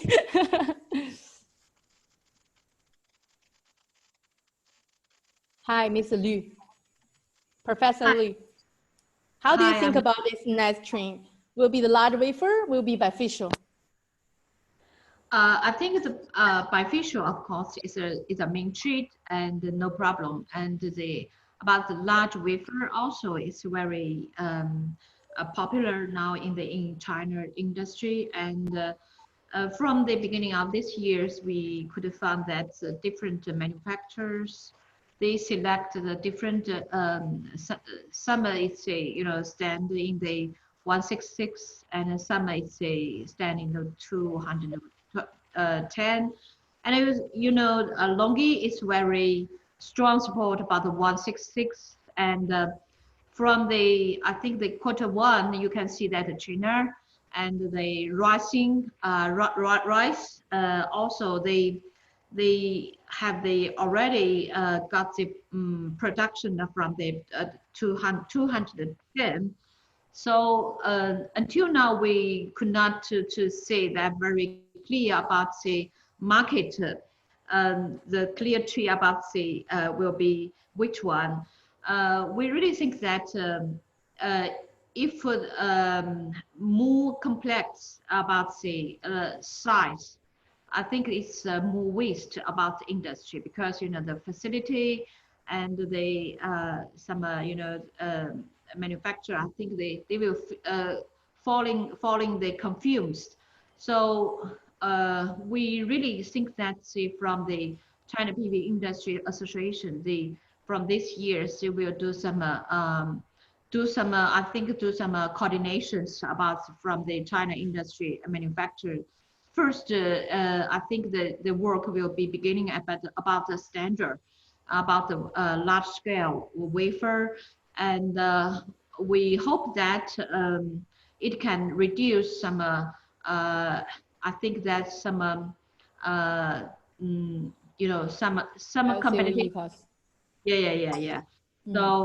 So I think I could not to very clear to answer which one will be the better. I think the market will make the choice about the answer about which one. Yeah, good. We will also want to go and see. So thank you, Mr. Liu, you gave a very good answer. So Sayed, any suggestion from your side? No, I think Lily, if you look at the bigger picture, right, the bigger picture is that we'll be transitioning towards a bigger wafer. So exactly which size would it be, we can all opine upon, right? We can say it will be 166, it will be 210. But the bottom line is that we'll be transitioning from M2. So you will not find the smaller wafer coming forward. You'll have to have bigger wafers. So there are certain learnings which are industry-wise. So industry, as you said, that will determine finally that which number would be the final one. But I think the bigger picture is that we are moving towards bigger wafers, right? And maybe the bigger wafers will incorporating bifacial parameters, right? So you could see more bifacial with 166 or 210 could be the case also. Okay, good point. Eric, you should give answer from ZNSHINE. Yeah, I think the 158 millimeter and 166 millimeter will be the main product in the recent 1-2 years. And because I think maybe the big size wafers, some like 210 millimeter, maybe this kind of product, we need to optimize the design to avoid some risk of reliability, such as the load test and hotspot, and we also need to maybe optimize and match the inverter and some tracking system. All this kind of work just need the time. And another key point is about the supply chain of the materials and the supply chain of the machine. As we know, the machine of 210 millimeters, the auto soldering machine, yes, the quantity is very less. So all these things need time. Maybe at next year or 2022, maybe the big size wafer will be the mainstream.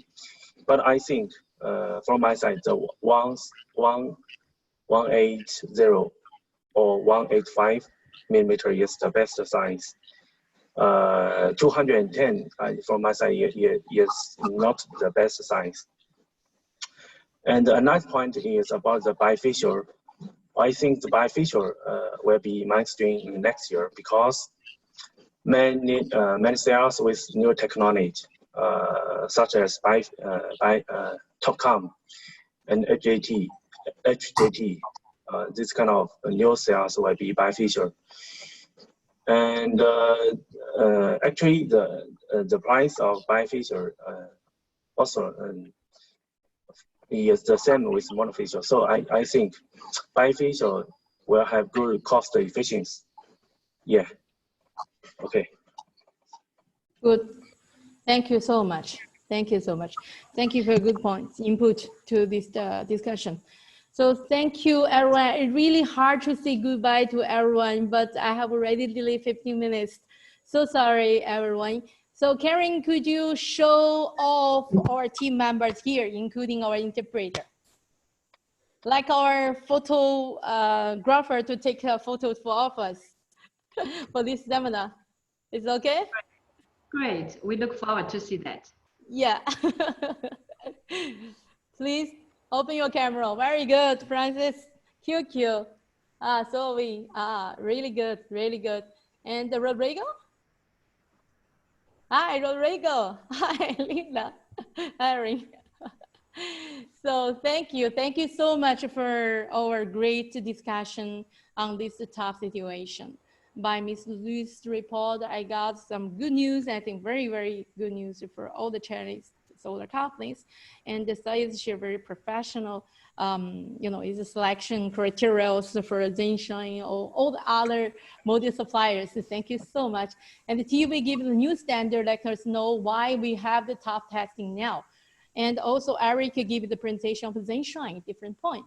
I don't know if I give enough information for ZNSHINE, but I think this is only our first time to give the webinar globally. We will improve for the next 2 or 3 times. I believe we will do the better job. Let's give our confidence for our future solar industry, whatever the difficult times. Thank you, everyone. Thank you. Good night. Good morning, good afternoon, good evening. Goodbye, goodbye. Ciao, hola, everyone. Thank you. Bye-bye. Bye. Thank you. Thank you, Miss Lee. Thank you, Sayed. Thank you. Good night. Very late here. Thank you.